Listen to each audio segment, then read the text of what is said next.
Hola doctores, muy buenas noches. Yo soy la doctora Karina Ibáñez. Yo estoy en la Ciudad de México y voy a impartir la primera parte de la clase del día de hoy. Entonces voy a compartirles mi pantalla. Permítanme un segundo. Mm, Ok.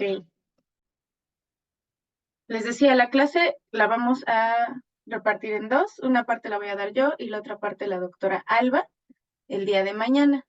Entonces ella va a dar la parte de estética y va a dar mucho de lo que tiene que ver con los fundamentos y toda la parte teórica.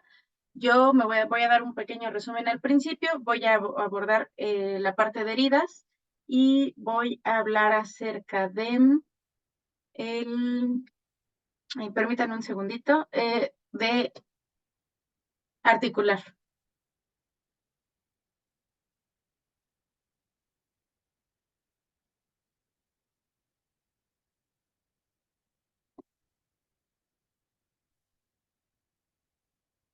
Listo, ok. Muy bien, entonces vamos a comenzar con la clase del día de hoy. Plasma rico en plaquetas. Ahí están mis datos de contacto, por si tienen alguna duda. Traté de sintetizar, estos son dos clases que las volví una, entonces traté de sintetizarlo, por lo que me voy a ir un poquito rápido. Por favor, mantengan sus micrófonos apagados, vayan tomando nota, vamos a terminar un poquito antes por si tienen alguna duda. Y las dudas las pueden ir poniendo en el chat conforme transcurre la clase, y de todas formas, como mañana tienen otra clase, la doctora Alba pudiera complementarles lo que no veamos en esta. Ok, el objetivo del tema va a ser que ustedes adquieran los conocimientos adecuados para integrar el tratamiento de plasma rico en plaquetas a sus terapias y puedan potencializar. Y hoy vamos a ver cómo funcionan las plaquetas, por qué utilizarlas, en qué pacientes no se utilizan, cómo preparar a mi paciente, en qué consiste la técnica y la aplicación para heridas y la aplicación en articulaciones. Ok, ¿qué es el plasma rico en plaquetas? Es una fracción autóloga de plasma y tiene una concentración superior a la basal. Esta extraigo la sangre en un tubo, lo centrifugo, eso va a concentrar en la región de hasta abajo el plasma, en la región de hasta abajo va a concentrar las plaquetas y va a tener un alto nivel, tanto de plaquetas como de factores de crecimiento. Entonces vemos en este tubo, está repartido primero se divide en dos fracciones, la serie roja, que es la de abajo, y la parte de arriba, que es el plasma. Y vean, entre el plasma y la serie roja hay una línea blanca que es la serie de leucocitos. Aquí nosotros no tomamos esa parte ni de los leucocitos ni de la serie roja porque entonces estamos aplicando otra cosa. Nosotros lo que queremos únicamente es poner las plaquetas y las plaquetas se encuentran en la fracción 3, es decir, la más pegada a la serie roja sin tocar la serie blanca. Otros nombres con los que se conoce al plasma rico en plaquetas son fibrina rica en plaquetas, plasma rico en factores de crecimiento, plasma puro rico en plaquetas, sellador de fibrina en plaquetas. Tiene varios nombres. En general, aquí tenemos una lista. Más bien, para que se entienda, no hay una estandarización por la comunidad científica, no hay una regla en específico. Algunas nos hablan más de que tiene alguna cosa o tiene otra, pero en general todo se refiere a lo mismo, a la técnica en la cual centrifugamos, separamos y tomamos únicamente la parte de arriba. Ahora, ¿qué son las plaquetas? Las plaquetas van a ser una fracción de un megacariocito. Vean, este es como si fuera el árbol genealógico. Tenemos las células madre. De las células madre pluripotenciales se dividen en dos, la linfoide y la amiloide. En el área de la mieloide vamos a tener aquí que se dividen en varios tipos. Aquí salen los megacariocitos, también salen los monocitos, los mielocitos. Vamos a tener que de la misma familia están los eritrocitos, los macrófagos, células dendríticas o presentadoras de antígenos. ¿Por qué es importante conocer todo esto? Porque normalmente comparten características en común, receptores en común y factores de crecimiento. Y aquí tenemos el megacariocito, que es una célula muy grande, que tiene un núcleo muy prominente y que ese es el que se va a desprender pedacitos de ese citoplasma, de esa célula, se van a desprender y es lo que nos forma las plaquetas. Por lo tanto, vamos a tener un megacariocito va a dar origen a muchas plaquetas y eso es lo que hace que nuestro conteo de plaquetas pueda estar variando. Suele ser constante, pero Cuando nosotros donamos plaquetas, en 24 o 48 horas máximo, ya se restituyó el número de plaquetas que teníamos previamente porque vienen del megacariocito y el megacariocito al detectar que faltan plaquetas se vuelve a fragmentar, bueno, los megacariocitos se fragmentan y entonces me da origen a más plaquetas. Ok, y esta es una imagen de cómo es una plaqueta.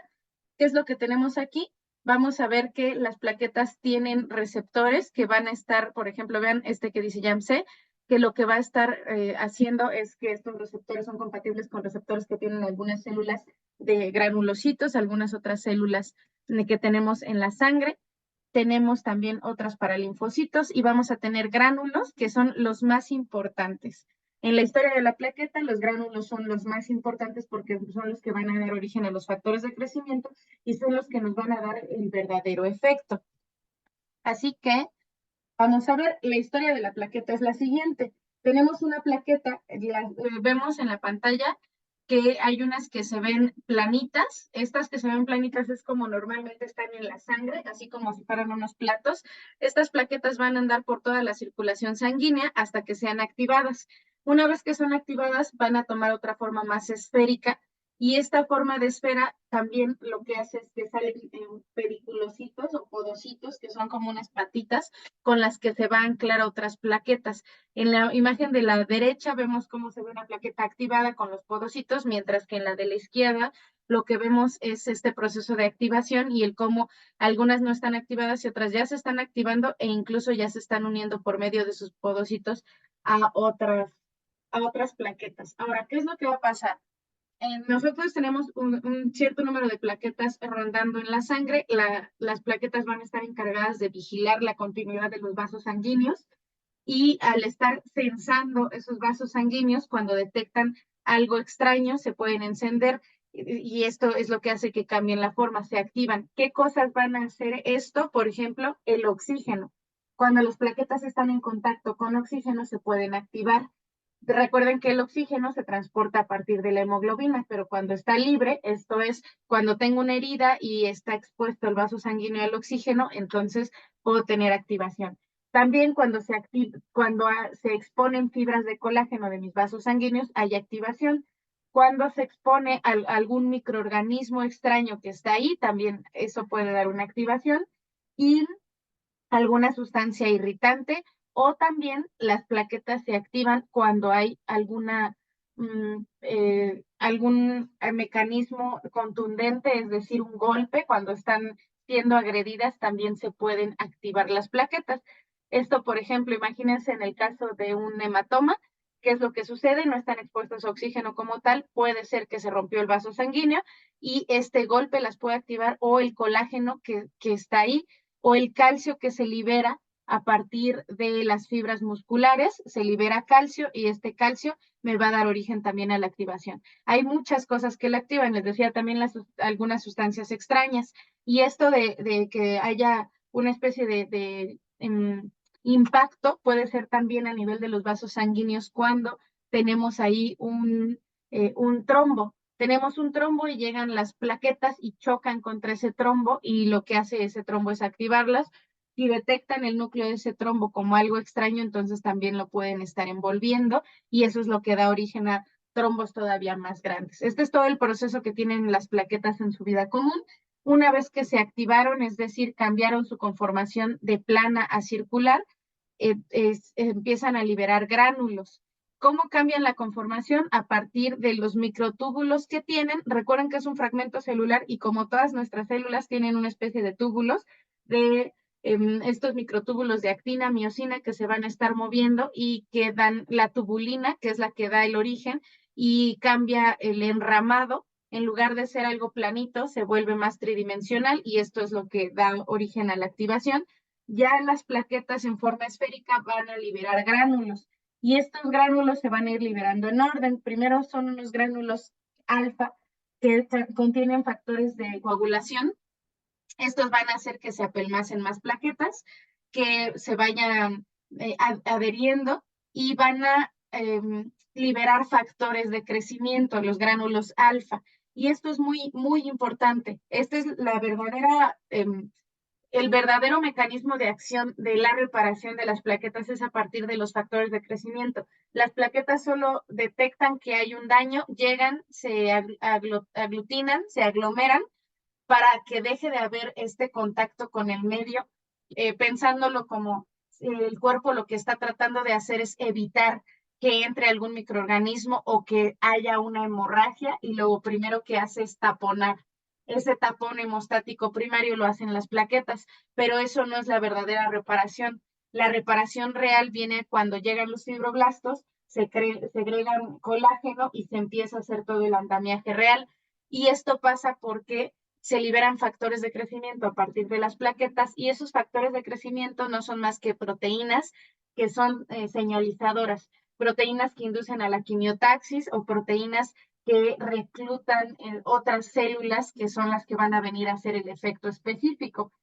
Entonces, las plaquetas están llenas de factores de crecimiento, pero estos factores de crecimiento solo se liberan cuando la plaqueta está activada. Mientras va planita en la sangre, no se liberan. Necesito que haya una activación. Una vez que se liberaron estos factores de crecimiento que están en los gránulos alfa, se secretan los gránulos delta, y los gránulos delta o densos van a tener histamina. Por eso es que nos da comezón cuando hay alguna herida y un proceso de reparación. Las cicatrices dan comezón. Histamina también porque necesitamos ya un proceso de vasoconstricción. De inicio hacen vasodilatación porque lo que necesitan es migración celular, necesitan aporte sanguíneo, pero después necesito cerrar ese tejido, entonces hay un proceso de vasoconstricción. Y también ATP porque necesito además que haya mucha energía para todas las células que necesitan estar trabajando. Se libera también serotonina para dar este efecto calmante, este efecto de relajación, de control del dolor. Y después de esto se liberan los gránulos lambda. Los gránulos lambda van a contener enzimas, lisosomas. Esto lo que necesito es ahora quitar ese coágulo, y necesito quitar esas plaquetas apelmazadas porque ya llegaron los fibroblastos o las células que necesito en el sitio, y esas son las que van a hacer el verdadero efecto. Entonces necesito degradar esas plaquetas que puse inicialmente, y eso es a partir de los gránulos lambda. Estas enzimas van a degradar y entonces van a dejar espacio para que ahora sí se remodele el tejido.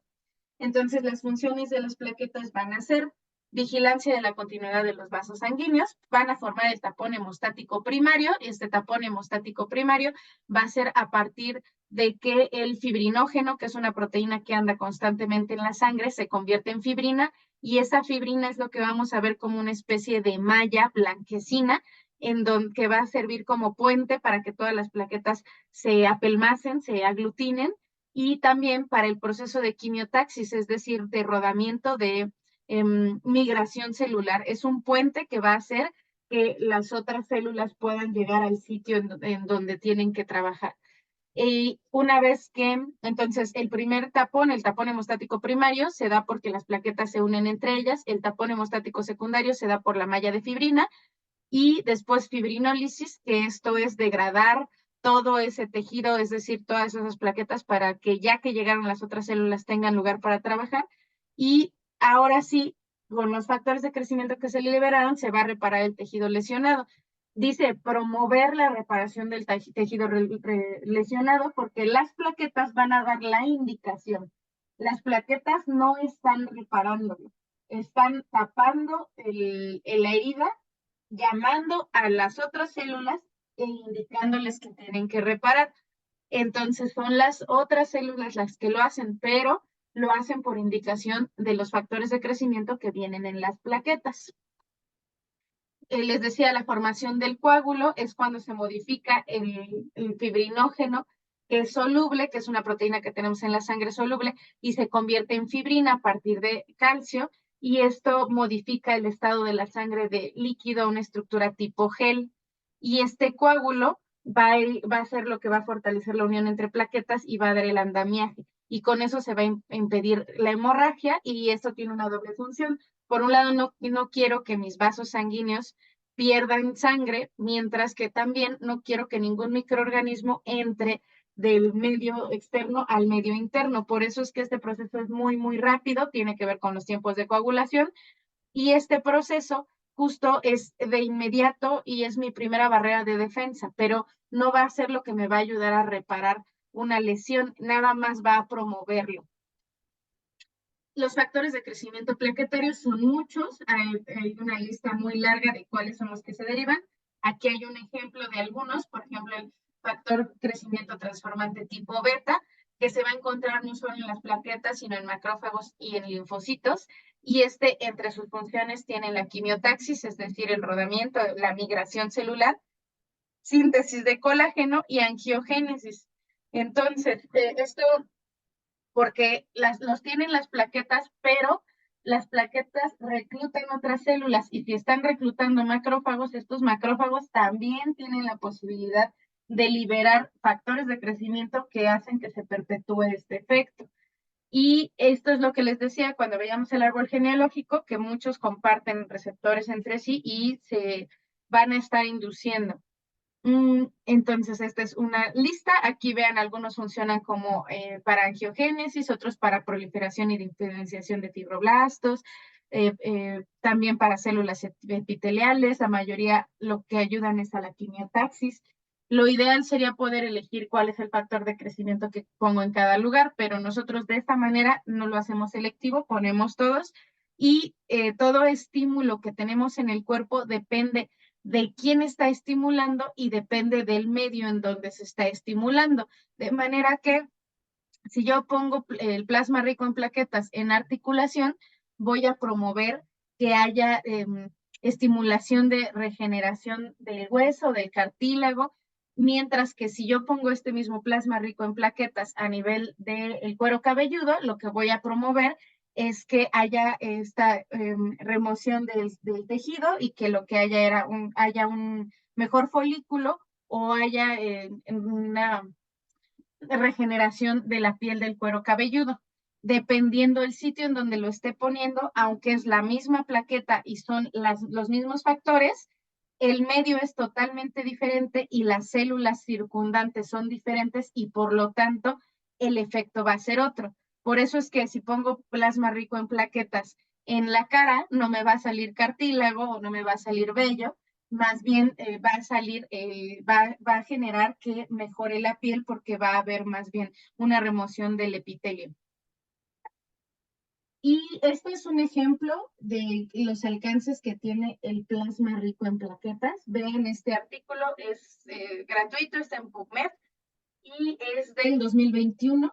Es de lo más nuevo que he visto en cuanto a plasma rico en plaquetas para que veamos cómo tiene un muy buen alcance. Aquí se hace en ginecología, se pone el plasma rico en plaquetas en el endometrio, pacientes en donde hay dificultad para que el embrión se adhiera al endometrio, porque el endometrio no tiene las características suficientes. Ahí lo que se hizo fue administrar el plasma rico en plaquetas en el endometrio, mejoró la calidad del endometrio y entonces el embrión se puede fijar de una buena manera.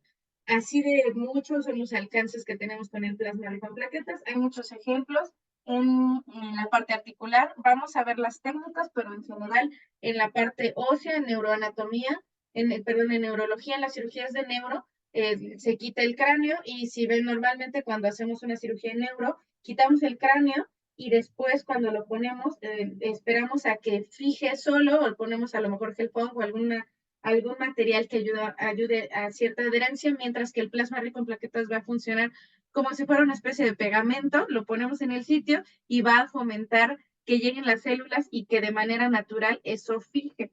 Esto también se hace en úlceras corneales, se hace en muchos otros procedimientos, en endoscopía se pone cuando hay úlceras.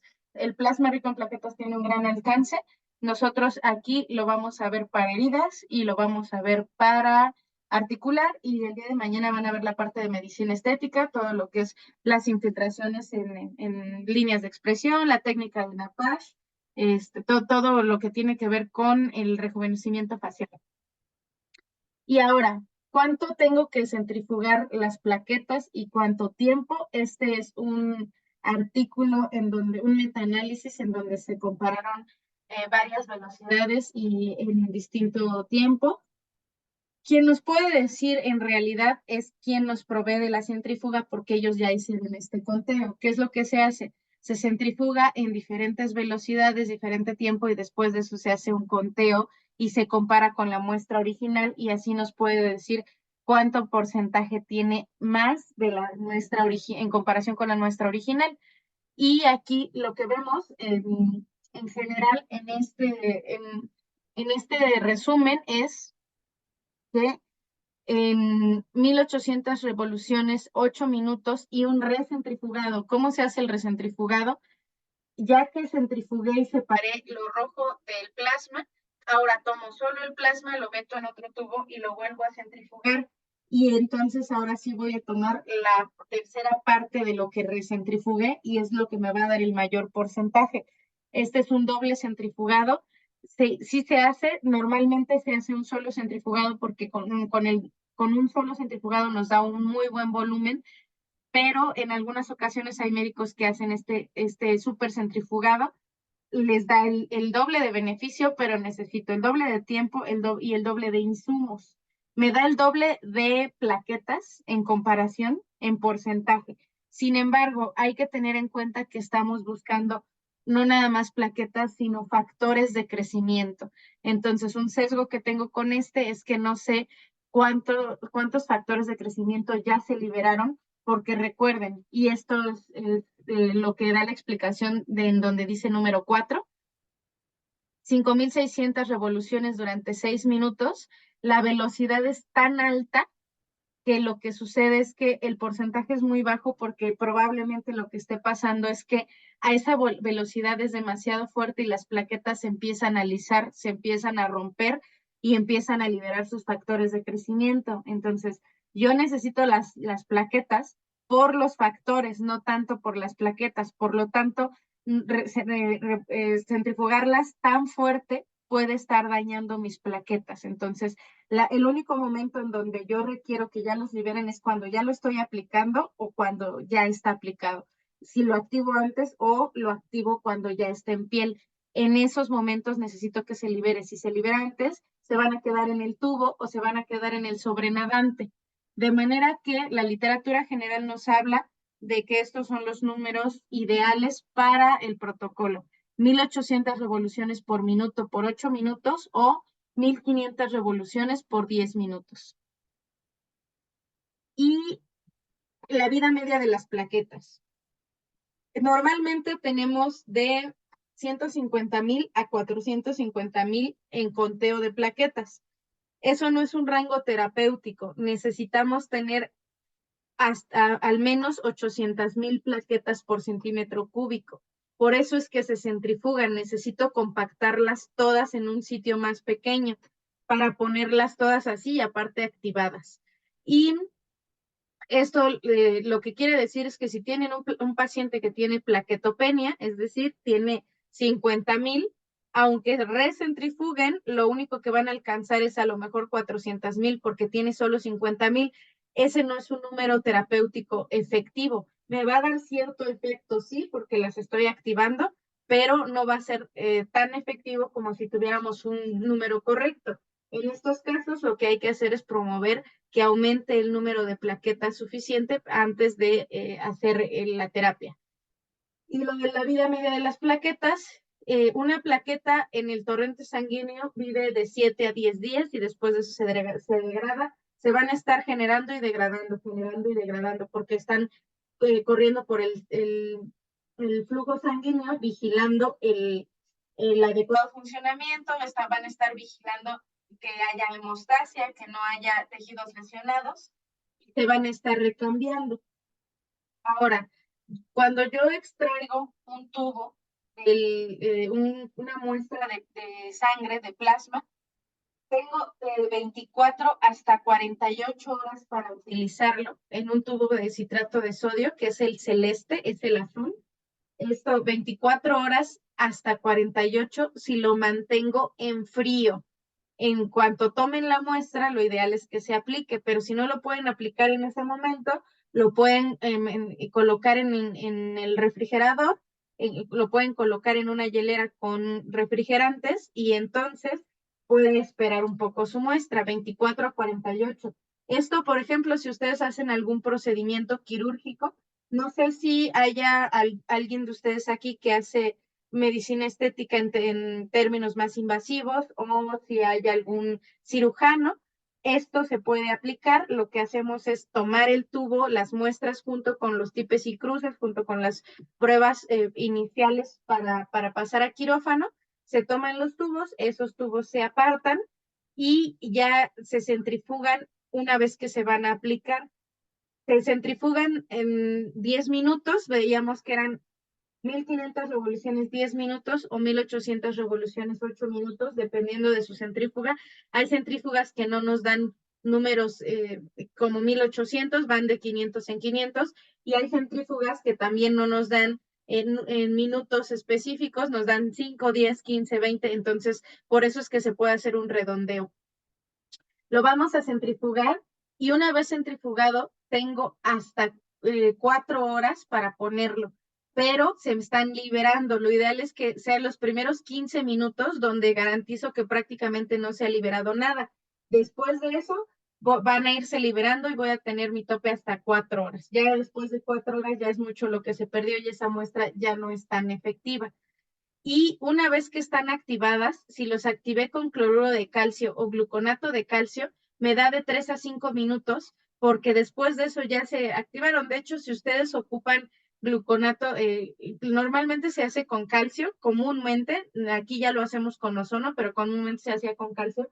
Van a ver que a los 2, 3 minutos de que le pusieron el calcio, ya hasta se coaguló la muestra, ya la jeringa ya ni siquiera pasa. Por eso tiene que ser muy rápido. Les decía, esto en quirófano normalmente lo que se hace es, tomamos las muestras, se refrigeran, ya que van a cerrar al paciente, ya que se va a suturar o ya que se puso el injerto óseo o dependiendo del procedimiento que estemos llevando a cabo, en ese momento se centrifugan, se toma la muestra, se activa, se aplica y después de eso se sutura y se cierra.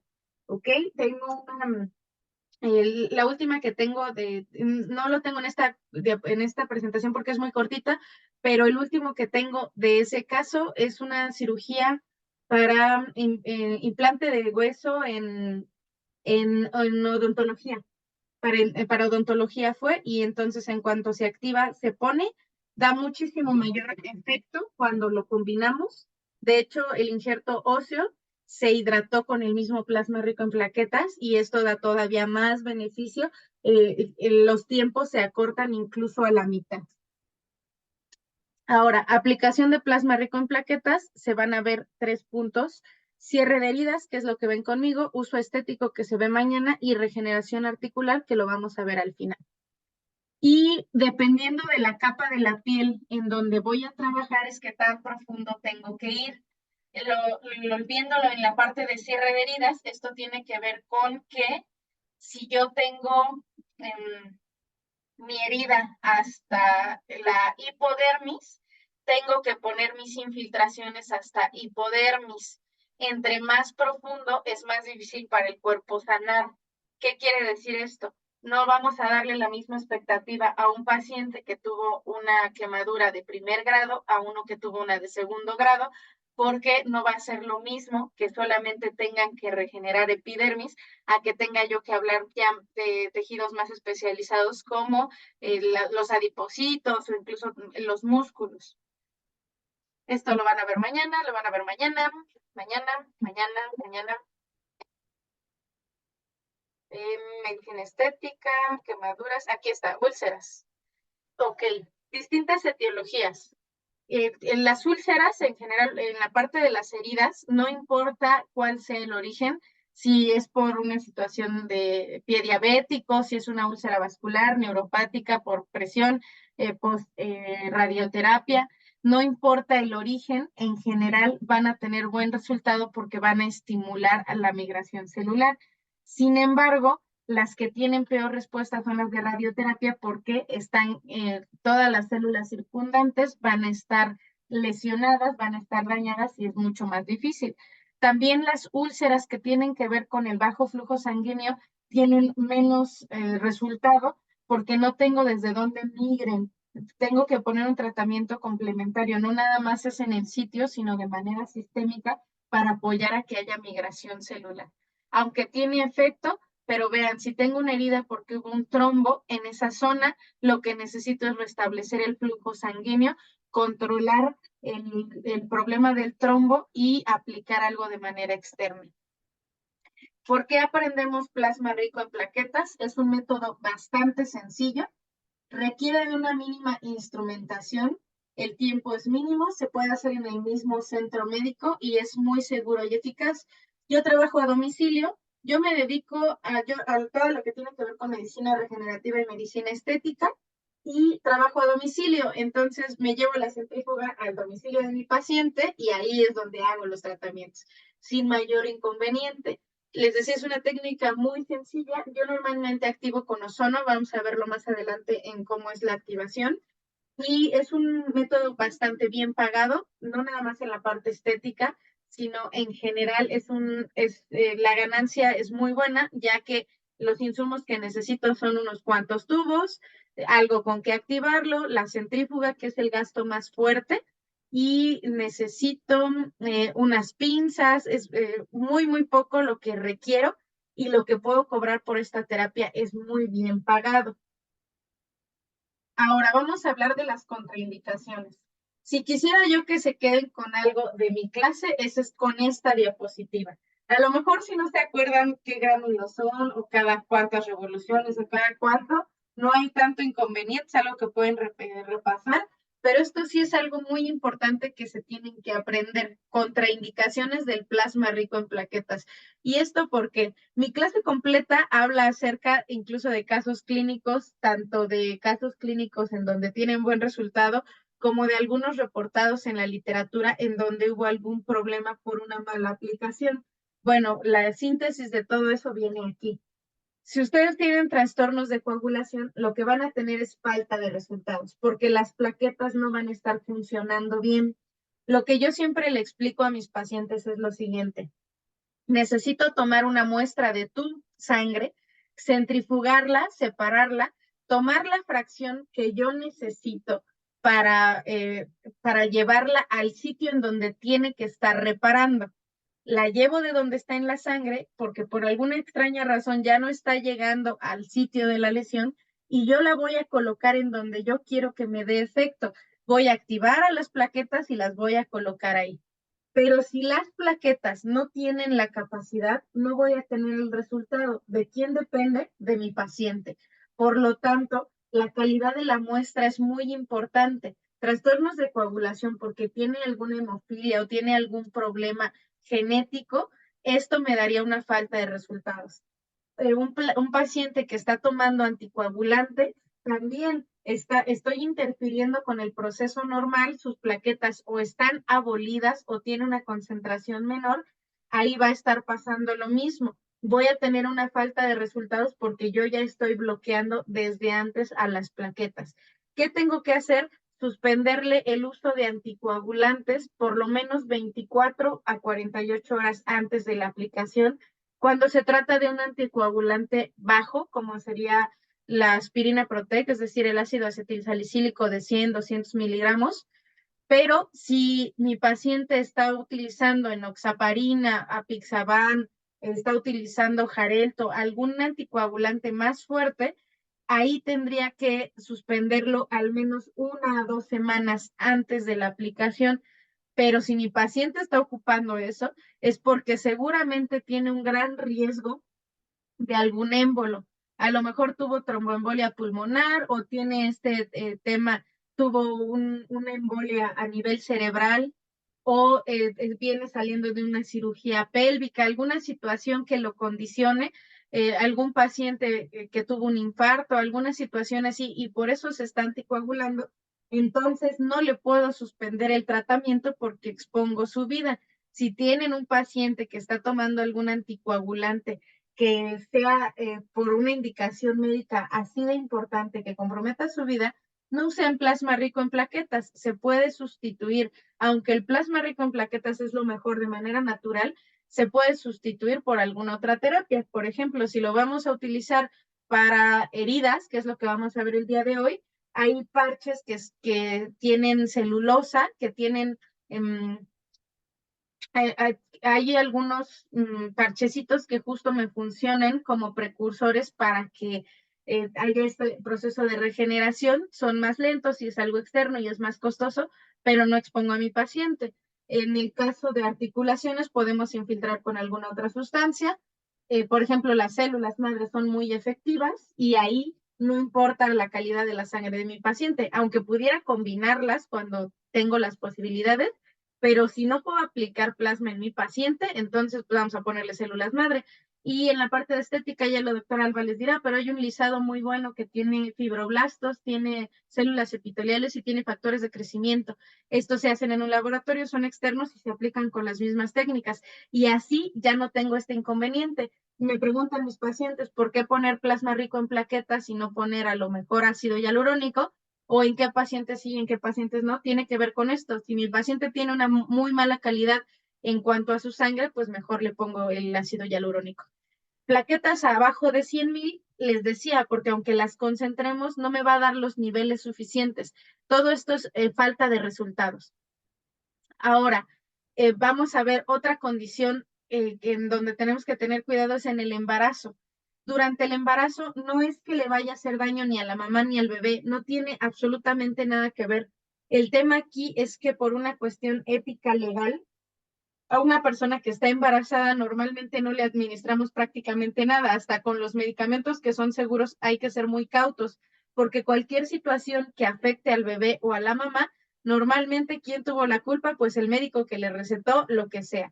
Hasta dar un paracetamol en esos momentos puede meternos en un problema, entonces hay que ser muy cautos y entender que aunque no le va a hacer daño a la paciente, lo hacemos por protección y preferible que sea una vez que ya terminó el embarazo que la podamos aplicar. Precaución en medicamentos fotosensibles. Para mis temas no hay inconveniente porque el problema de fotosensibilidad, es decir, yo consumo un medicamento y este medicamento responde a los rayos de ultravioleta, a la luz del sol, al espectro fotónico del sol y eso pigmenta. En mi tema no hay inconveniente porque en articulación no hay problema, no van a estar en contacto con los rayos del sol y en heridas tampoco. ¿En qué tema sí es importante? En el tema de mañana con la doctora Alba, medicamentos fotosensibles es algo que ustedes tienen que interrogar. ¿Cuáles son los principales medicamentos fotosensibles que utilizamos? ¿Qué hacer cuando se suspenden? ¿Qué indicación darle a mi paciente? Del más común pues es metformina. Ese tipo de cuestiones que ya les verán mañana es muy importante que lo vean porque aunque no es frecuente, si les llega a pasar, su paciente viene con ustedes para que le viene sano y para que le den un mejor aspecto y al final terminamos pigmentándolo. Entonces hay que tener precaución en medicamentos fotosensibles. Y para lo que sí es muy importante aquí son cáncer e infección activa. Muy importante y por eso están en rojo. Algo se tienen que llevar de esta diapositiva es contraindicado en cáncer y en infección activa por lo siguiente. Si yo tengo en mi cuerpo un microorganismo, traigo una infección, saco la muestra y en la muestra de sangre viene el microorganismo, la separo, centrifugo, todo el proceso y lo aplico a nivel de articulación, ¿qué creen que le va a pasar a esa articulación? Se va a contaminar, me estoy llevando el microorganismo de un sitio a otro y lo que puedo hacer es diseminar, no nada más en articulación, en heridas. Si yo tengo gripe, traigo ahí un virus y ese virus lo saco de mi sangre y lo meto en una herida que ya estaba limpia, lo que puedo hacer es que se vuelve a contaminar. Misma situación en el rostro, en medicina estética también es contraindicación. Nunca ponemos plasma rico en plaquetas cuando el paciente está enfermo. El paciente tiene que estar sano porque necesito su sangre de la mejor calidad. Y lo mismo en heridas. Si la herida está infectada y yo le pongo plasma rico en plaquetas a la herida, lo que voy a promover es que la bacteria crezca, porque el plasma es un rico caldo de cultivo, lleno de nutrientes, lleno de proteínas, está todo lleno de material que genera vida. Lo que voy a ocasionar es que puedo acrecentar la infección. Nunca se pone cuando la herida está infectada, se pone una vez que ya no hay infección. Y la otra situación importante, muy importante, es cáncer. Cuando un paciente tiene cáncer, Si tengo, por ejemplo, el tema de que tuvo un carcinoma vasocelular, y eso sale normalmente en la zona de la nariz, en la cara, y yo le aplico en medicina estética el plasma en esa zona, y es una zona en donde ya tenía yo ahí una verruga que se ve maligna, lo que puedo hacer es inducir el crecimiento. Tengo factores de crecimiento y va a crecer la célula que haya. Y yo les decía, lo pongo en articulación, pues van a crecer los condroblastos. Pero si yo lo pongo en una célula, en un sitio en donde hay células malignas, pues las que van a crecer son las células malignas. De manera que no se hace. Si mi paciente tiene antecedentes de cáncer o tuvo antecedentes de cáncer, en esa zona no se toca. La otra situación, si mi paciente tuvo o tiene, por ejemplo, un problema en donde está en una situación de saliendo de un cáncer o algo así, por ejemplo, cáncer de mama, y tengo el riesgo de que haya una célula maligna en su sangre, yo saco de su sangre esa célula y la meto en la articulación. ¿Qué va a pasar? Metástasis, se lo puedo estar yo generando, me la llevo de un sitio a otro, entonces no puedo aplicarlo cuando mi paciente tiene cáncer o tuvo que no ha tenido de sus controles. Normalmente, para que un paciente se diga que está ya en remisión, tienen que pasar de 3 a 5 años de que ya haya salido con sus anticuerpos antitumorales negativos o con sus pruebas de imagen negativa o con biopsia negativa. ¿En qué condiciones si pudiéramos? Cuando tuvo cáncer de piel muy localizado y yo le estoy aplicando el plasma en otra zona y pasó cierto tiempo. Pero si mi paciente tuvo cáncer de colon y ahora le quiero aplicar en la cara después de 2, 3 años, ahí no sé qué tanto control haya realmente. Entonces sean muy cautos. Se puede en situaciones muy específicas, muy controladas. Y otra situación que he visto frecuentemente que se hace es meter las plaquetas activadas al mismo suero. No lo hagan, doctores, por favor. Aquí les va el fundamento. Saco plaquetas de su sangre, las centrifugo, las activo y las regreso a su sangre en el suero. Estoy metiendo plaquetas activadas. Está bien meter los factores de crecimiento, pero aquí yo no estoy metiendo los puros factores, estoy metiendo las plaquetas. Y una plaqueta activada lo que va a hacer es un coágulo. Si mi paciente tiene en su cuerpo algún sitio en donde haya un trombo, las plaquetas se le van a pegar, ese trombo va a aumentar y se puede volver un émbolo, viajar y puedo tener un efecto muy fuerte en mi paciente. No lo hagan. Es como estarle activando plaquetas a su cuerpo. Cuando el paciente es así, lo que tengo que tener es anticoagulado. Como no sabemos qué paciente tenga y cuál no, porque he visto que muchos lo hacen y no le ha pasado nada a sus pacientes porque son pacientes relativamente sanos. Es decir, que no tienen este riesgo, pero yo no sé cuántos de los que me están viendo tengan un émbolo en formación en su cuerpo. No promuevo que aumente. ¿Cómo se forma un émbolo? Brevemente, necesito un núcleo. Normalmente el núcleo es una vena, una arteria que tiene un colágeno expuesto. Este colágeno se le pega glucosa o fructuosa, normalmente es fructuosa, y es un azúcar, y a esto se le pega grasa y a esta grasa se le pegan plaquetas. Entonces tengo un centro que es una proteína que estaba expuesta porque hubo daño endotelial. A ese daño endotelial se le pegó azúcar porque mi paciente está acostumbrado a tener niveles altísimos de azúcar. A eso se le pegó grasa porque mi paciente está descontrolado en cuanto a grasa, y ahora ya que tengo todo eso se le pegaron un montón de plaquetas. Todo eso, ahora imagínense que yo le mando plaquetas activadas, pues va a aumentar y luego se le sube la presión o algo, se desprende y entonces viaja y ya tenemos ahí un problema, un EBC, por ejemplo. Entonces, no se hace, por favor, no lo hagan. Hago mucho énfasis en esto porque de verdad que he visto muchos médicos que justo sacan plaquetas, las activan y las meten en el suero. No tiene sentido. Si quieren hacer algo así, mejor metan células madre, eso sí tiene fundamento, o metan los puros factores de crecimiento. Hay laboratorios que ya venden los factores de crecimiento y eso sí me va a dar el efecto que esperan. O los exosomas, por ejemplo, o los péptidos, son terapias que me van a dar esta función sin darme el riesgo de la activación plaquetaria. ¿Ok? Entonces, ¿en qué casos nunca voy a poner plasma rico en plaquetas, en cáncer y en infección activa. En eso se está contraindicado. Indicaciones para lo que vamos a ver ahorita: heridas en piel, en falta de cicatrización, en lesiones musculares, óseas y articulares, y mañana van a ver envejecimiento. ¿Qué tenemos que hacer previamente? Historia clínica adecuada. ¿Qué tengo que interrogar en la historia clínica?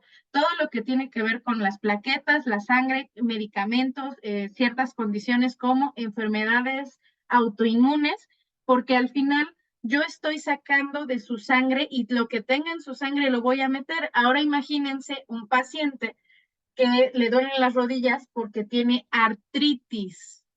¿Qué es la artritis? La artritis es una enfermedad autoinmune en donde yo genero defensas contra mi propio cartílago y eso va a estar atacando e inflamando. Si mi paciente tiene artritis y yo saco defensas de mi sangre, defensas que lo atacan y lo meto directamente en la rodilla, ¿qué creen que va a pasar? Pues que lo va a atacar y el problema va a aumentar. En artritis no puedo ponerlo así, en enfermedades autoinmunes no puedo, porque tengo células que me están autoatacando.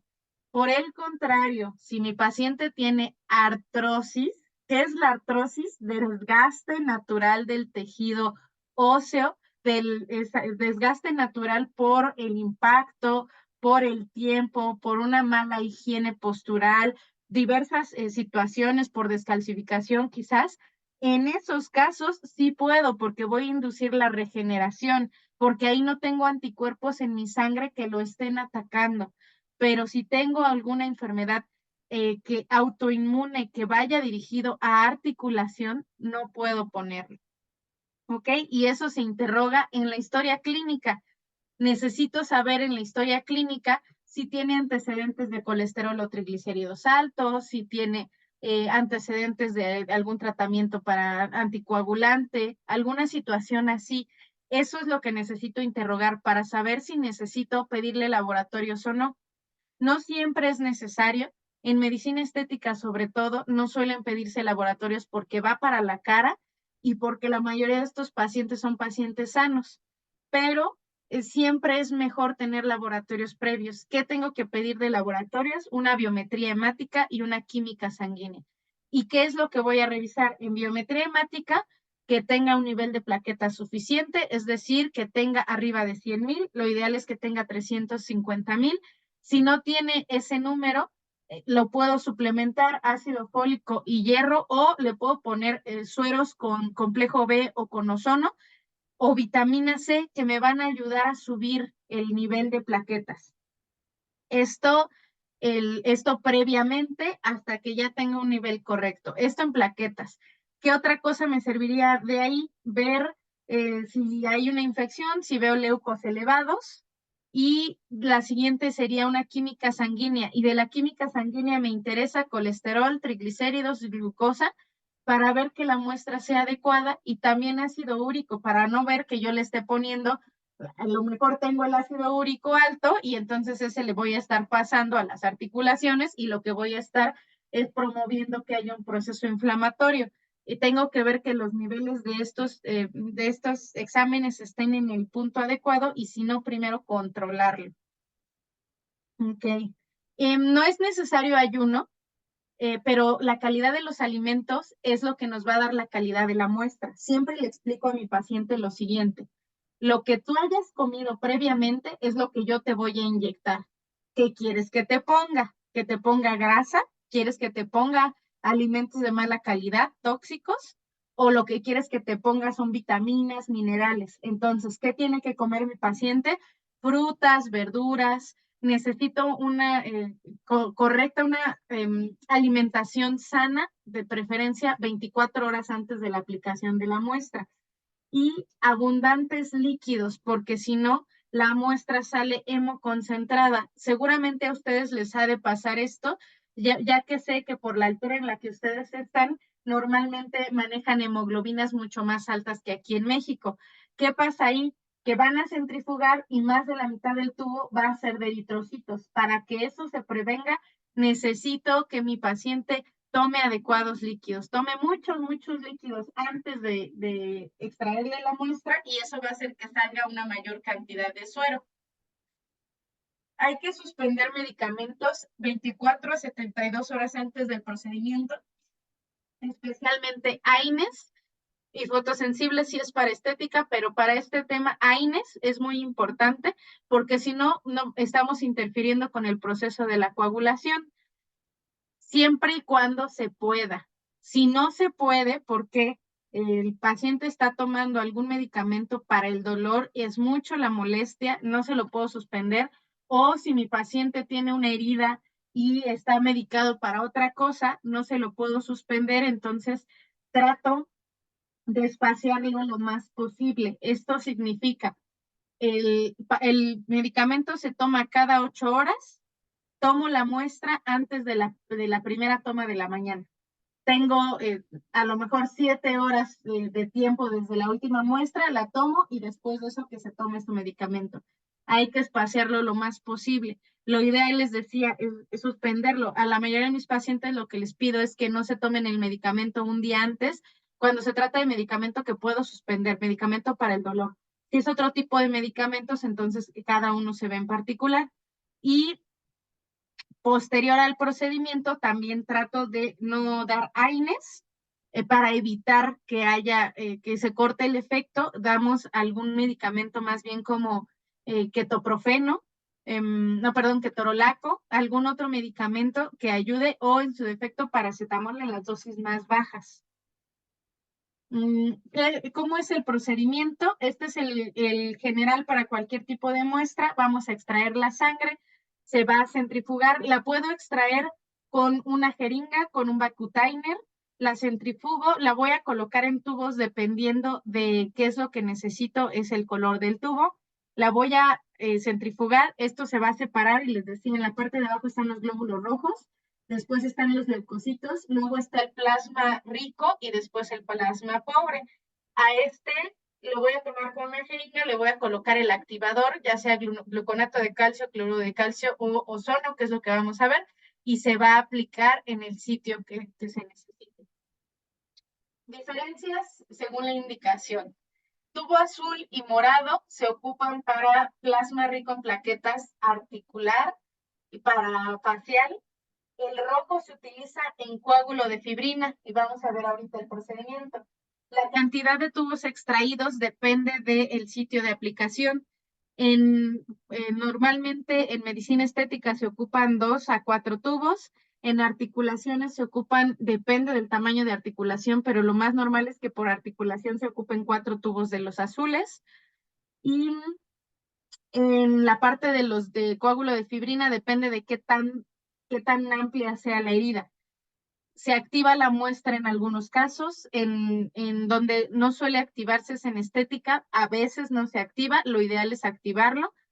La aplicación se puede hacer con coadyuvantes, les decía, yo lo hago con ozono, lo podemos hacer con aparatología, con algunos medicamentos, dependiendo, ahorita vemos cada una de las indicaciones. Indicaciones posteriores es diferente según la terapia que se haya puesto. Por ejemplo, en coágulo de fibrina no se hace curación hasta una semana después. En la parte de articular, lo ideal es que identifiquemos qué tipo de lesión es y de eso depende si vamos a poner alguna aparatología como pudiera ser radiofrecuencia, que se puede aplicar después, o electroestimulación. Cada cuándo y cuántas veces depende también del tipo de aplicación. Entonces vamos a ver la parte de cierre de heridas. Miren aquí las muestras. La muestra se debe de ver como un amarillo como el de la izquierda. Es una muestra adecuada. Esa se ve también de ese color por el gris de atrás. Ahorita vemos otro ejemplo. Muestras inadecuadas. Estas que se ven del lado derecho son muestras lipémicas.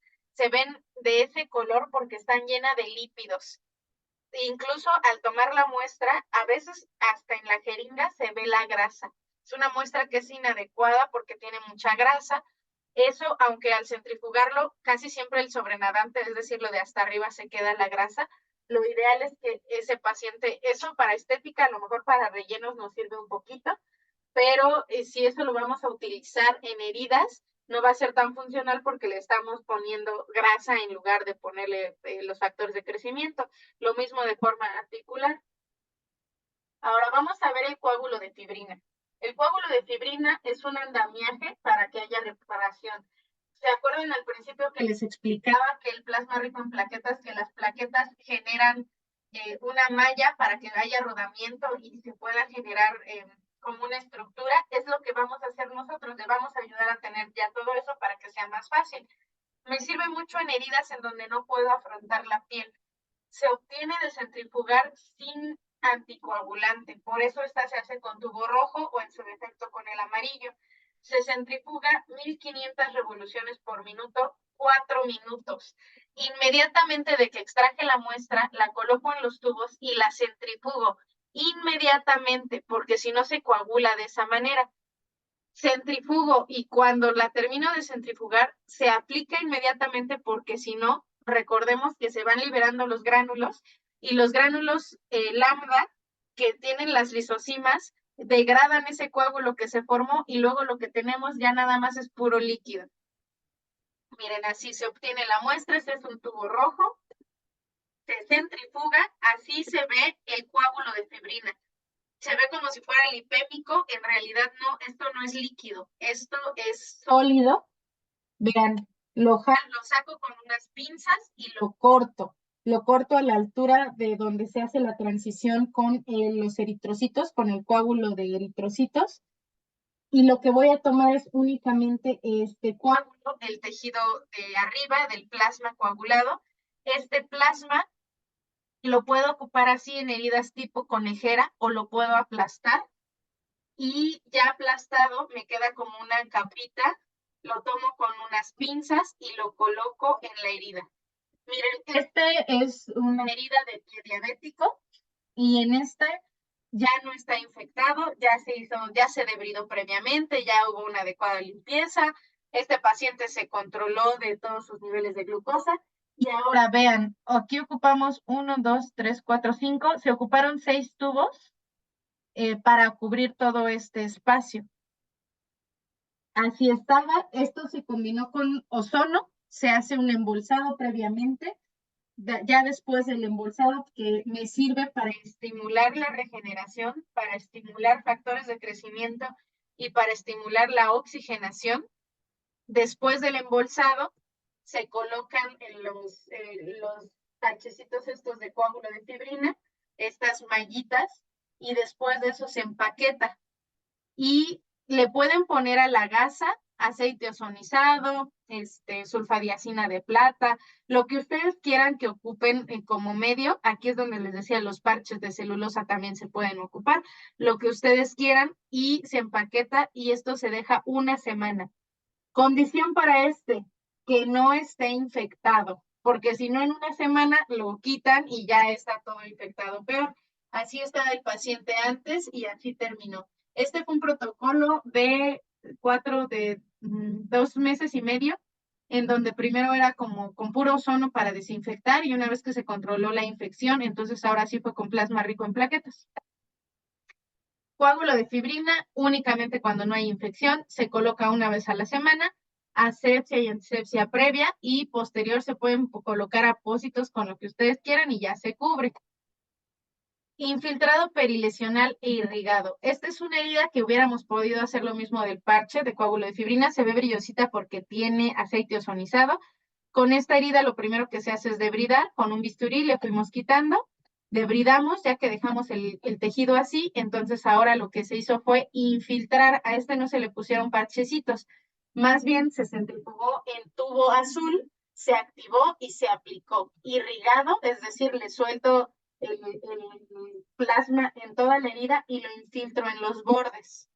Y eso se hace cada tercer día y vean cómo va mejorando. ¿Ok? De esta es una semana de diferencia. Y aquí, en este punto, yo ya lo hubiera manejado con puro aceite ozonizado, pero aquí le seguimos poniendo para ver en cuánto tiempo regeneraba. Y así terminó la lesión. Esta fue una úlcera por presión. No, perdón, fue una úlcera varicosa. Ahora, lo ideal es combinar técnicas. En este paciente, esto fue por una herida de moto, me parece. Es un paciente sano, entonces tiene una mejor probabilidad. Es esto que ven aquí, acá en esta foto, esto que se ve de color blanquecino es el coágulo de fibrina, esto es la fibrina, el fibrinógeno, la fibrina. Cuando ustedes se exponen a ozono, si ustedes hacen embolsados, lo oxida y por eso se ve como negrito. No es que esté infectado ni necrosado, es que oxida ese tejido. Y así fue avanzando. Vean, al principio no podían, ni siquiera se cerraba, no se podían afrontar. Conforme se pudo, lo fuimos afrontando. Y vean cómo va cerrando. Les decía, incluso el color, eso sí hay que ir debridando el tejido, pero no cometan el error que muchos hacen cuando limpian una herida quirúrgica, que lo que hacen es que le quitan todo lo blanco porque piensan que es pus. Si no tiene un mal aroma, no tiene datos de infección, entonces no se lo quiten porque muy probablemente sea fibrina y ahí es el andamiaje, es la malla que está haciendo y si no, nunca va a sanar. Vean este tejido cómo mejoró.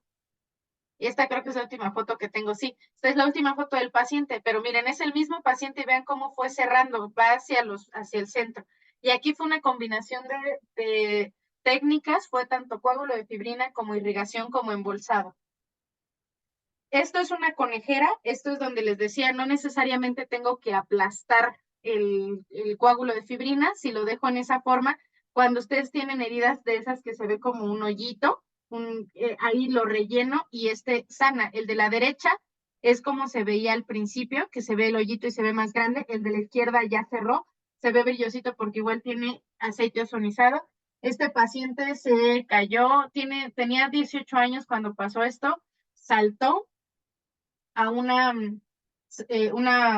alberca, una fosa, y cayó de pie y eso le lesionó a nivel de discos y tenía parálisis. Esta fue una úlcera por presión. ¿Ok? Entonces llevaba un año que no sanaba. De hecho, vean hasta la coloración. Un año sin sanar, sin cerrar y con plasma rico en plaquetas y con ozono salió. Protocolo de tratamiento. Cada semana hasta la resolución de la herida, solo si no hay infección. En caso de coágulo de fibrina no se descubre hasta la siguiente aplicación. Si lo están haciendo irrigando, entonces sí, lo pueden mandar curación diario en su casa. Se puede colocar aceite ozonizado o algún otro producto. Siempre va a funcionar mejor que combinen terapias. Activadores que podemos utilizar, les decía, en coágulo de fibrina no activamos porque no pusimos anticoagulante. Se activa cuando tenemos un anticoagulante, cuando no, solitas se activan las plaquetas.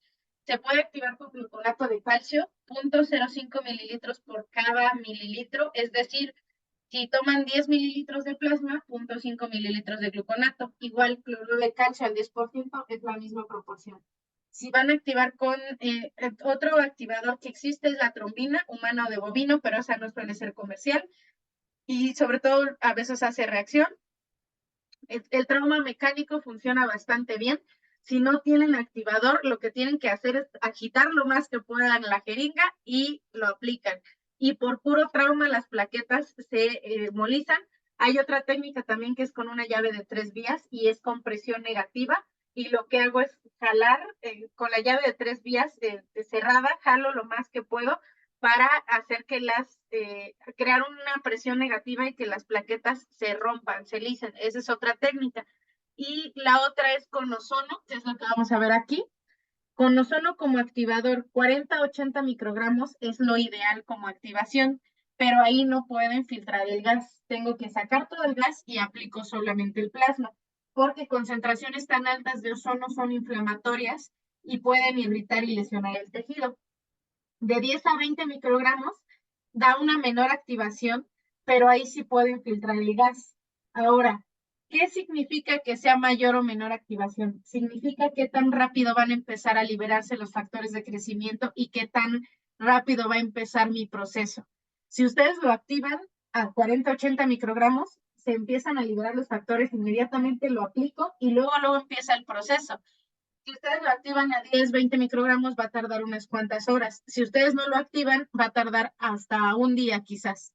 Es en cuanto al tiempo, qué tan rápido quiero que se empiece a ver el efecto. Es para eso que se activa. Pero si ustedes no lo activan y lo aplican sin activar, de todas formas hay un efecto, porque ya lo expuse al medio, porque ya tuvo esta manipulación. También se activan porque en el cuerpo hay colágeno, hay calcio, entonces se activan con lo mismo que tengo en la piel, en mis tejidos, solo que de manera más lenta. Puedo utilizar anestesia y otras sustancias, sobre todo para infiltraciones articulares. Puedo utilizar lidocaína al 0.1 o al 0.2% con o sin epinefrina, o puedo utilizar procaína combinándolo como si fuera terapia neural. Es bastante efectivo. Ahora vamos a ver un video. Si hay algún inconveniente en cuanto al sonido, me avisan. Es de cómo se hace la activación con ozono.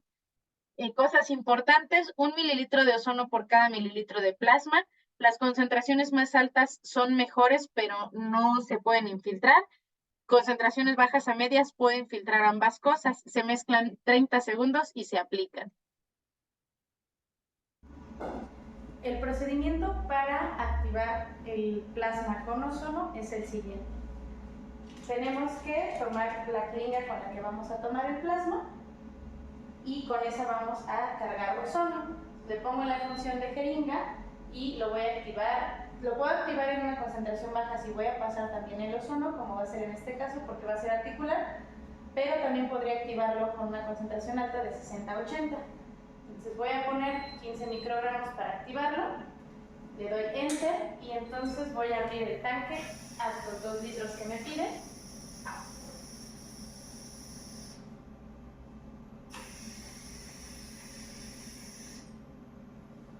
Una vez que está estabilizado, entonces ahora sí voy a tomar el ozono, desecho la primera jeringa y voy a tomar una nueva jeringa con ozono. Con esta jeringa, que ya tiene el ozono, voy a recolectar el plasma, entonces la voy a dejar a la mitad y ahora voy a tomar mi tubo. Recuerden que este siempre se debe de mantener vertical porque si lo muevo se agita, y este lo voy a destapar con cuidado sin moverlo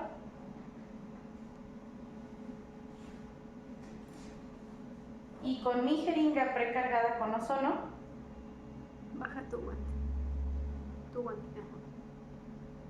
voy a tomar de la parte más baja el plasma.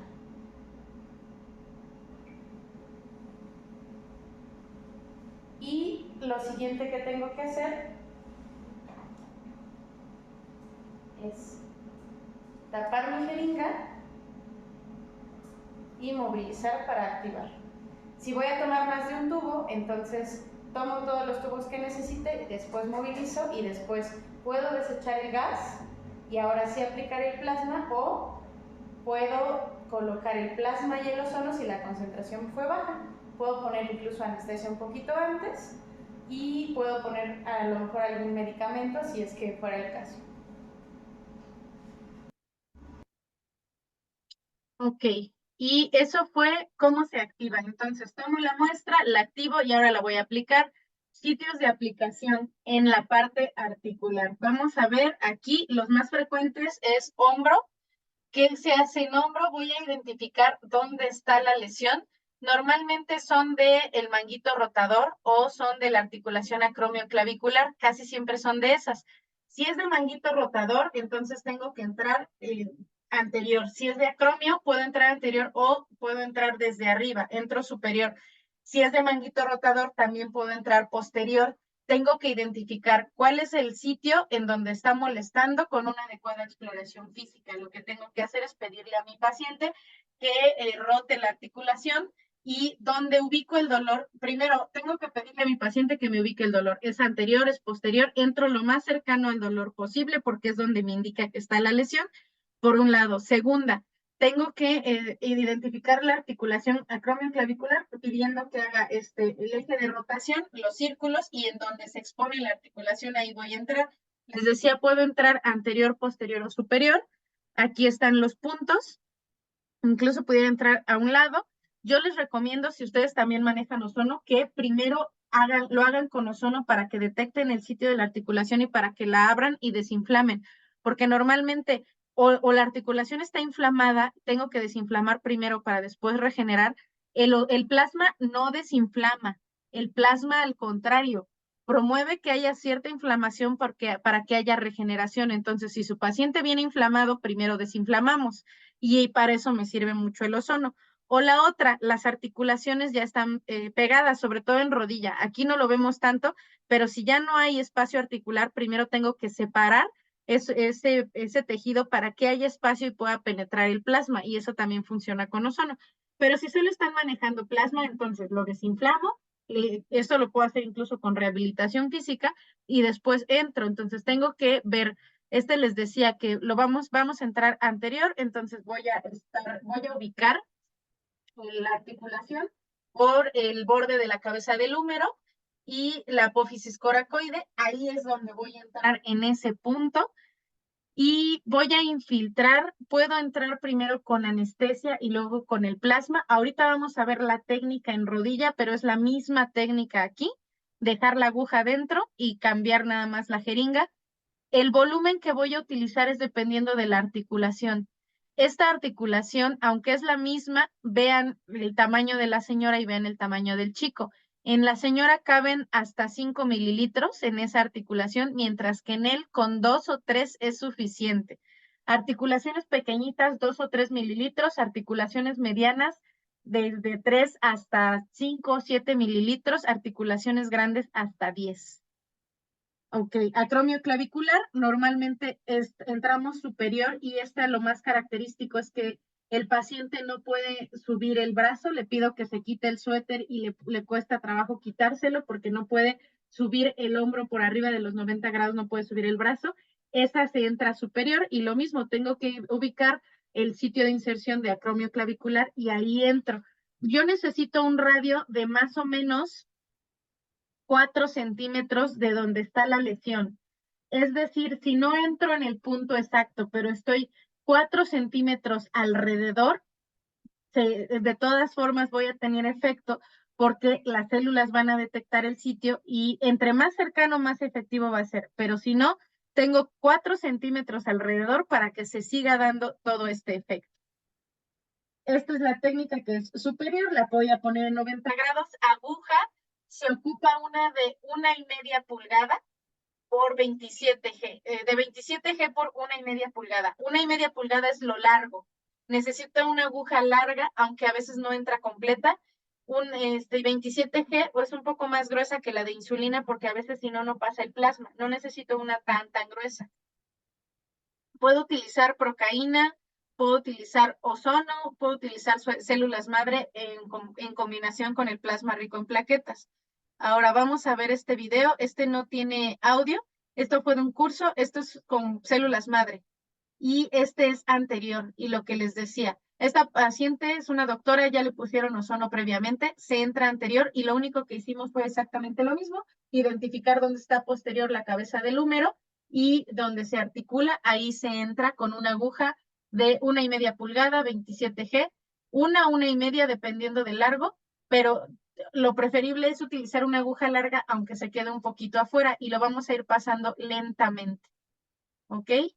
Y les decía, con que me quede yo cerca de la articulación, entre más cerca es mejor, pero si no estoy llegando hasta la articulación, de todas formas hay cierta migración, ¿ok?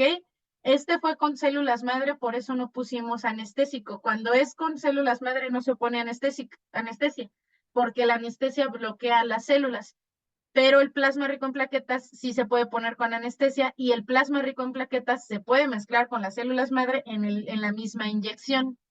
El plasma rico en plaquetas se mezcla con ozono también, como ya lo vimos, y lo único es tener cuidado, las células madre no se mezclan con nada más que con el plasma. Ahora, en rodilla, ¿cómo se hace? En rodilla lo que tengo que ubicar es este espacio que está debajo de los cóndilos femorales a la altura de los meniscos. al lado de la línea media, donde estarían los meniscos abajo de los cóndilos. Aquí vemos que es el 1 y el 4, por abajo de esos, ahí es donde tengo que entrar para llegar a la cápsula articular. Así es como se ve en una imagen, rótula o patela, la tibia, y por lateral a la tibia y por debajo de la rótula están los cóndilos, está en este sitio. Justo en este triangulito que se forma, ahí es donde lo aplico. Aquí es donde lo ponemos en 90 grados, puede ser acostado o sentado, y aguja igual de 1,5 pulgadas o incluso de 1. En columna, lo que voy a hacer es detectar, ahorita vemos un video de rodilla. En columna lo que voy a hacer es ver dónde está el problema, a dónde es donde yo quiero llegar. Tengo varias patologías en columna, una de ellas es hernia. Si yo lo que tengo es hernia, ahí en hernia el plasma es menos efectivo que el ozono. El ozono es mucho mejor para la protrusión de la hernia. Pero si yo lo que tengo es desgaste a nivel de los cuerpos vertebrales, ahí el plasma me es muy efectivo. Si ustedes quieren entrar a nivel de los cuerpos vertebrales, tengo que entrar en medio de las apófisis. Si yo quiero entrar a nivel de los cuerpos vertebrales, es a nivel de la apófisis. Si yo quiero entrar a nivel de la hernia, del anillo, es entre las apófisis, en el espacio del medio. Ahorita lo vemos. Y aquí la infiltración se hace en 90 grados y también necesito una aguja de 1,5 pulgadas. Puedo utilizar anestesia, de preferencia en plasma. Casi siempre se ocupa anestesia porque es un poco molesto. Ahora vamos a ver cómo se hace. Entonces les decía, vamos a obtener la muestra. Ok. Aquí lo que estoy haciendo es canalizando con una mariposa, porque yo suelo aprovechar el piquete para poner suero. Entonces extraigo en una jeringa una mariposa de 19G, ya está, la fijé, extraigo con una jeringa la muestra y tengo que pinzar la mariposa. Voy a pinzar la mariposa, yo lo hago con mis deditos, pero pudiera hacerlo con unas pinzas. Entonces estoy pinzando y voy a colocar el suero. Les decía que yo trabajo a domicilio, por eso mi paciente me ayuda, me sostiene la jeringa, y ahí voy a pasar el suero. Entonces yo suelo aprovechar el piquete y eso ya me sirve para muestras de sangre, pues, si necesito hacer algún laboratorio o para el plasma. Y aquí lo que voy a hacer es colocarlo en los tubos.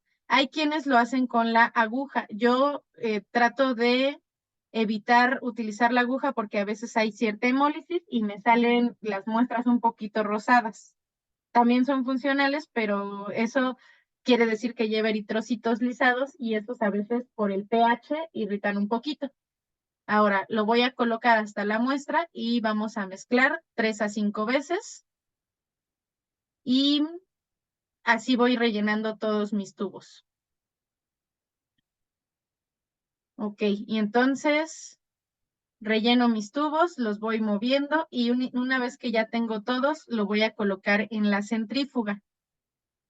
Entonces, todo esto está pasando mientras estoy pasando mi suero con ozono. Les digo, yo suelo hacer, como voy a domicilio, pues hago más de una terapia. Llego y hago en un paciente varias terapias para que valga la pena el tiempo de espera. Es algo que ustedes pudieran hacer, ¿no? Entonces, por un lado le van a tratar articulaciones y por otro lado vamos a comentar. ¿Por qué? Porque yo le voy a poner en articulación el plasma, pero necesito que tenga materia prima y ahí me conviene poner a lo mejor un suero, este es con ozono, pero poner un suero con vitamina C para que tenga el material suficiente. Ahora, lo que sigue es, vamos a extraer los tubos. Se extraen con unas pincitas para evitar cambiarle la posición. Necesito mantenerlo siempre en vertical. Si no, se agita. Y ahí lo abrimos y vean, la muestra, esta se ve un poco más amarilla que la que veíamos en la imagen. Y voy a tomar la porción de hasta abajo sin tocar la muestra roja. Ok, y esto lo que hago con mi dedo índice es apoyarlo, sostener mi mano de arriba, la de la jeringa, para que no toque el fondo del tubo. Y con el pulgar voy jalando el émbolo para extraer. Extraemos la tercera parte. Ahora lo vamos a aplicar.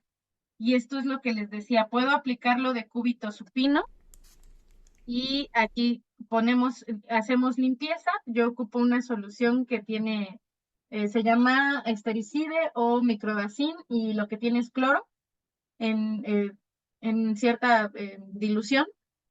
Voy a marcar los puntos. Lo que les decía es que ubico la rótula y a un lado de la tibia y por debajo de la rótula, aquí están los cóndilos. Entro en 90 grados, aguja de 1,5 pulgadas. Esto que estoy poniendo es 0,5 mililitros de lidocaína. Y después de eso, la desconecto. Entonces traten de no apretarla mucho, porque si no, no van a poder desconectarla. Y si la aprietan mucho, se desconecta con unas pinzas. Y luego conecto la que tiene el plasma y le voy a infiltrar.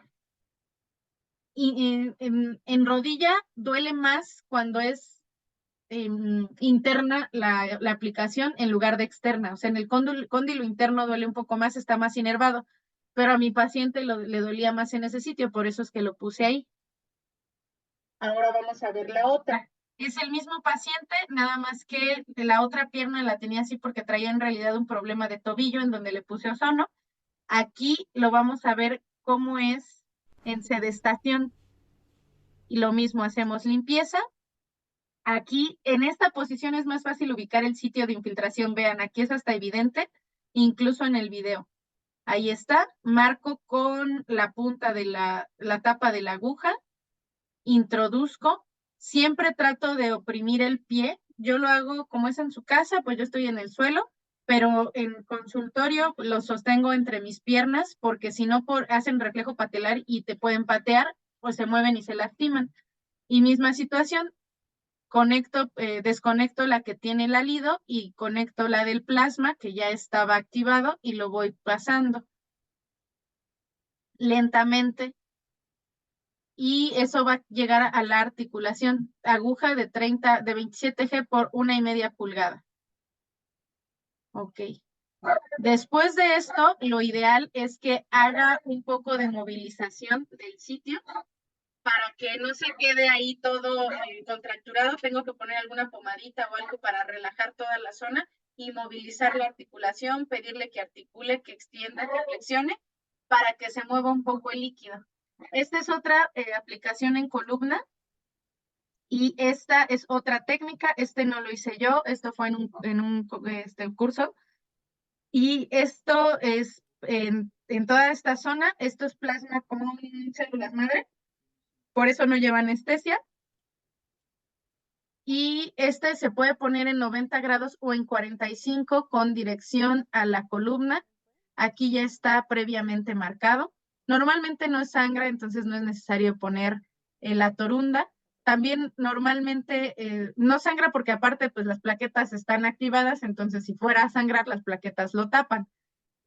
Y lo vamos a ir colocando en todo el trayecto que necesitemos de donde haya la lesión. Este es un doctor que trae una lesión a nivel de la espalda, una lesión degenerativa, por eso es que se le está aplicando así. No era su primera sesión del doctor, de quien aplicaba, así era la primera vez que aplicaba, por eso fue en un momento de práctica. Ahora vamos a ver cómo es que se aplica en 90 grados con el plasma, con el puro plasma. Voy a quitar mi video y voy a poner este. Vas. La referencia anatómica que utilizamos a nivel lumbar es las crestas ilíacas, entonces detecto dónde están las crestas ilíacas, tengo que palparlas y a la altura de las crestas ilíacas lo que vamos a encontrar es L4. Entonces, en el paciente hay que ubicar dónde está la lesión por medio de la radiografía o por medio del dolor. En L4 ya tengo mi referencia, este paciente tiene su lesión en L5S1, entonces las infiltraciones van a ser por debajo de esto, esta es mi referencia anatómica. Si tuviera la lesión por arriba en L3, en L2, lo que tengo que hacer es ubicar los cuerpos vertebrales, las apófisis, y de ahí me voy movilizando. ¿ok? Y la infiltración se hace 2 dedos por fuera, 1 o 2 dedos dependiendo de qué tan ancho sea mi paciente, entonces 1 o 2 centímetros por fuera. Los puntos de infiltración serían en esta zona. Si lo que quiero tratar es una hernia, entonces tengo que hacerlo en medio, entre los cuerpos vertebrales, entre las apófisis, ahí en medio. El punto de infiltración sería aquí. Si más bien lo estoy haciendo para regenerar, entonces necesito entrar lo más cercano al hueso, no a la hernia, y eso sería a la altura de las apófisis. Entonces en este punto es para hernia y un poquito más abajo es para regeneración a nivel de hueso. En personas que tienen osteoporosis o tienen alguna lesión de esclerosis, alguna lesión a nivel ósea, este es el punto, hernia es arriba.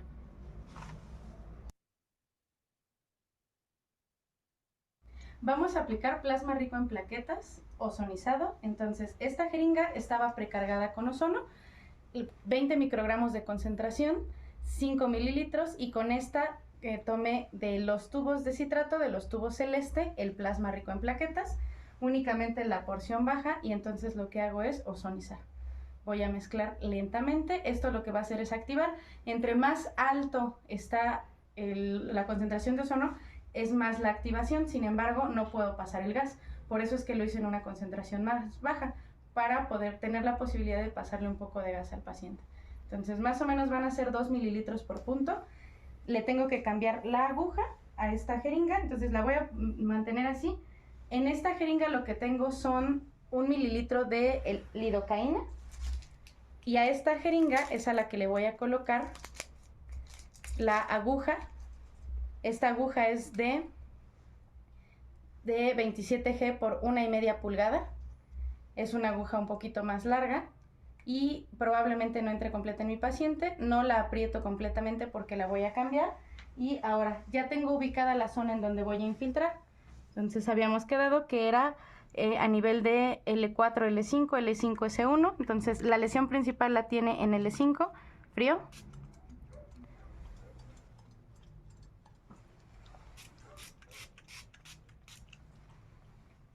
Vamos a limpiar. Y piquetito. Relajamos.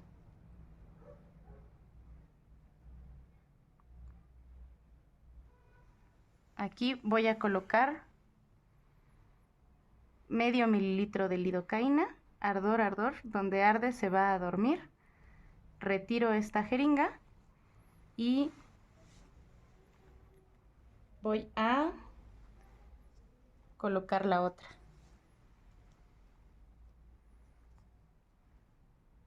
Paso la mitad del plasma, despacio.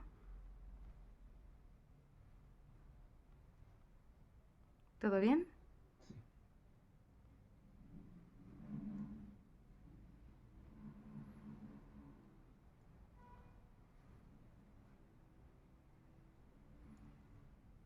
Y lo retiramos. Ahora lo que necesito es volver a colocar la jeringa, la aguja, perdón, en la de lidocaína y piquetito, bilateral, piquetito.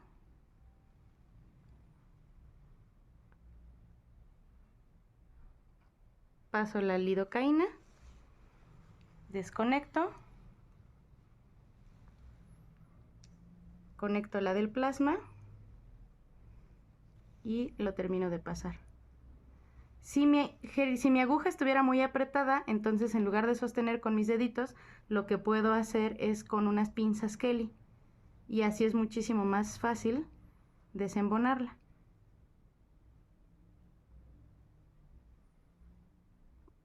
Esta jeringa tiene un poquito de ozono, entonces puedo pasar también el ozono para que haya un efecto de analgesia, o puedo dejarlo en la jeringa, o pude haberlo purgado desde antes. Ahora, pausé aquí porque quiero que vean cómo queda un poquito de la aguja afuera, no pasa nada. Esto es porque este paciente es muy, muy delgado. Él tiene una lesión, de hecho el caso clínico normalmente lo presento, pero aquí por motivos de tiempo, pero él tiene degeneración articular a este nivel y eso lo que va a promover es que se le haga una hernia con el tiempo. Él practica parkour, entonces necesito darle soporte para que sus huesos en esa zona sean muy fuertes y no se vaya a lesionar. Y ocupa una de 1,5 pulgadas, pero pues quedó un poquito afuera, no pasa nada. Retiro.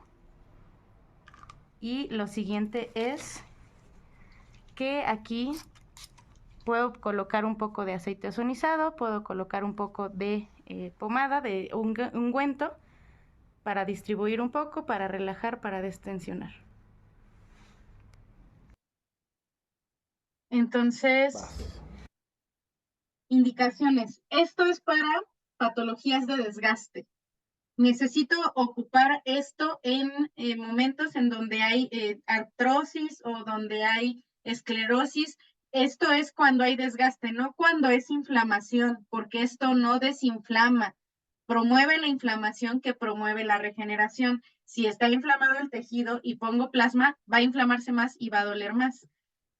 Hay que hacer una adecuada exploración e interrogatorio del paciente. Lo que les decía, es muy importante que descartemos que sea una enfermedad autoinmune lo que le está provocando la lesión y el tipo de lesión. Si es una lesión vieja, es decir, tiene una lesión por desgaste crónico, es muy funcional. Si la lesión es reciente, esto es, hoy se lastimó, se esguinzó el tobillo, no puedo aplicarlo el día de hoy. Hoy necesito controlar la inflamación con frío, con ozono, con antiinflamatorio, necesito inmovilizarlo. Hoy necesito, en las primeras, recuerden, primeras 24 horas de una lesión, tengo que desinflamar y tengo que parar el que haya inflamación, terapia compresiva, lo que ustedes ocupen, electroestimulación, todo lo que tiene la intención de parar la inflamación es en este momento. Después de 24 horas, ahora sí vamos a inducir la regeneración y en ese momento, entonces, ya todo lo regenerador me funciona, como es plasma rico en plaquetas, células madre, me funciona también en estos casos radiofrecuencia, ultrasonido, todas las terapias que tienen la intención, terapia de contrastes, frío-calor, de regenerar van 24 horas después de la lesión. Las primeras 24 horas lo que hacemos es parar la inflamación. Y en estos casos también para parar la inflamación y para estimular que frene eso y empezar a estimular regeneración, se utiliza también el ozono. ¿Ok? Y déjenme ver, protocolo de tratamiento. Necesito mínimo 3 infiltraciones, mínimo 3, una cada 21 días, a menos que sea algo en agudo. Esto es para crónicas, para una lesión crónica. Esto es una persona de 80 años que tiene artrosis en ambas rodillas, una cada 21 días por 3 sesiones entre terapias, es decir, que son cada 3 semanas le voy a poner plasma, pero la segunda semana y la primera, o sea, pongo plasma y luego pongo ozono, o le puedo poner terapia neural o proloterapia o aparatología, lo que ustedes ocupen entre sesiones. Citan al paciente cada semana y la semana 3 es de plasma, las semanas anteriores de alguna otra cosa. Eso cuando se trata de algo crónico. Cuando se trata de algo en agudo, normalmente hasta con 1 o 2 sesiones sale. Y aquí se hace de la siguiente manera. Primero controlo la inflamación, primeras 24, 48 horas, después pongo plasma, después sigo controlando, estimulando regeneración y 3 semanas después, si todavía lo necesita, plasma. Y si no, a veces en una sola es suficiente, sobre todo para lesiones deportivas. Y siempre un paciente joven va a tener una mejor respuesta porque sus tejidos están más jóvenes, son más frescos, tienen una mejor evolución, tienen un mejor metabolismo, su sangre es de mejor calidad y sus plaquetas tienen un metabolismo más rápido. Siempre va a salir mejor en un paciente más joven que en un paciente adulto.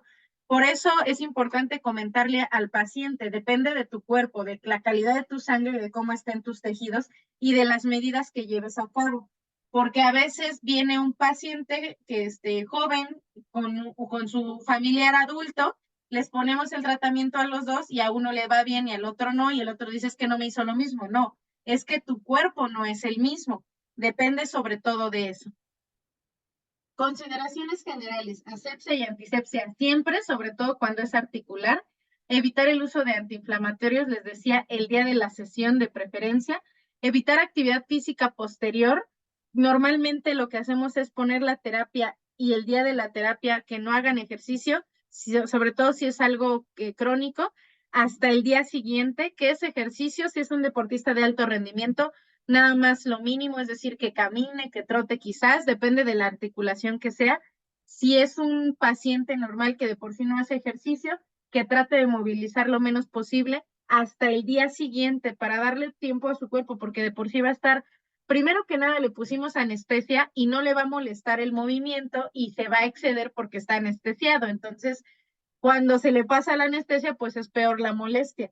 Segunda, porque en ese momento estoy reclutando células para inflamación y si hace ejercicio se va a inflamar más y se puede lesionar. Lo ideal es hacer un masaje posterior en la zona en donde hayamos puesto porque el piquete contractura y hay molestia porque se contracturó el sitio de la punción y también porque necesito que se relaje, que haya mejor flujo sanguíneo y que el líquido se distribuya. Por eso pedir que movilice la articulación. Siempre, siempre, siempre rehabilitación y terapia física. Muy importante, porque entre más pongamos este tipo de situaciones, mejor es la evolución. Necesito que haga ejercicios de rehabilitación, que haga estiramientos, no, al contrario de lo que normalmente dicen que hay que ponerlo en reposo, se ha visto que cuando ustedes le indican a su paciente reposo de 21 días en lo que te pongo la otra sesión, lo que conseguimos es que regenera hacia la inmovilidad. Como no le estoy pidiendo movimiento, el cuerpo entiende que tiene que fijar así y lo que yo necesito es que se adapte al movimiento. Entonces no hay que mandar inmovilizadores por completo, solo bajar la carga de trabajo de rehabilitación y terapia física. Y la otra es, así como me conviene manejar una adecuada muestra, es decir, la calidad de su sangre, mejorarla, si le voy a poner plasma y tengo la posibilidad de previamente ponerle sueros ozonizados o sueros con nutrientes, es mejor. Y si no, de todas formas hay que suplementar a mi paciente. De nada me sirve ponerle plasma y que tenga factores suficientes y que estén reclutando fibroblastos si no le doy materia prima. ¿Con qué van a construir una casa? Por muy buenos que sean los ingenieros, los arquitectos, si yo no le doy el cemento, el tabique, lo necesario, no van a tener con qué construir. Entonces, sobre todo si es un paciente que ya no absorbe bien nutrientes, hay que suplementar. Necesitamos proteínas, necesitamos colágeno, ácido hialurónico y muy importante, los fibroblastos en su proceso de generación de colágeno utilizan vitamina C. Entonces hay que suplementar a mi paciente. Lo ideal es que fuera en suero, pero si no, hay que suplementarlo. Necesita vitamina C. Independientemente de si es estético, si es para heridas, si es para articular, le conviene utilizar que administremos la materia prima para que mi cuerpo tenga de dónde construir. Depende del paciente, entonces va a ser qué tanto necesita y qué tanto le puedo administrar. Ok. Y bueno, por último, la innovación es lo que distingue a un líder de los demás. Todas estas técnicas de terapia regenerativa estamos innovando, lo que estamos haciendo es dando una herramienta más que acorta los tiempos de regeneración del tejido y por lo tanto le va a ir mejor a nuestros pacientes. Y todo esto es de lo mismo que ya tiene el paciente en su ser, lo estamos ocupando en su beneficio. Ahí están mis datos de contacto, ese es mi correo y ese es mi contacto de WhatsApp. Si tienen alguna duda, si hay algún caso que quieran comentar en particular, con mucho gusto los puedo apoyar. Y bueno, vamos a pasar a la parte de las preguntas. Recuerden que hay algunas que muy probablemente vean hasta el día de mañana con la doctora Alba. Y porque mañana yo voy a dar una clase de crónico-degenerativas con Osana. Y bueno, voy a dejar de compartir pantalla y voy a leer sus preguntas. Ok. Dice, Andrea pregunta, ¿cómo se hidrataría el hueso con PRP? Ok, si lo estás haciendo para injerto óseo te digo que como lo hicimos en odontología, lo que tienes que hacer es poner en un vaso de precipitados o en el recipiente en donde colectas el hueso, ahí le sueltas las gotitas de PRP en lugar de agua y eso es lo que lo hidrata y ya que tienes la masita, ahora sí lo aplicas. Siguiente, Mari, pacientes con diabetes mellitus, ¿sí se puede aplicar? entre más controlado esté, entre menos azúcar hay en el plasma, va a ser un mejor resultado. Pero sí se puede aplicar.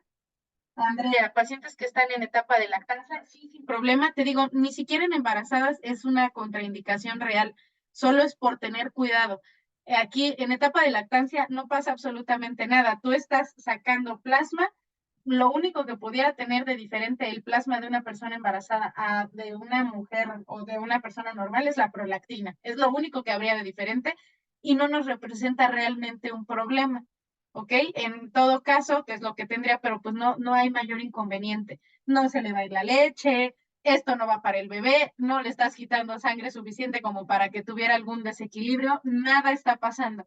Solamente hay que tener mucho cuidado en que tu paciente esté consciente de los beneficios de la terapia y de que no le hace daño, porque si no, tú le pones la terapia y después de eso le pasa algo, le da gripa al bebé y dice que seguramente fue porque le sacaron sangre. Ese es el verdadero inconveniente de este tipo de pacientes.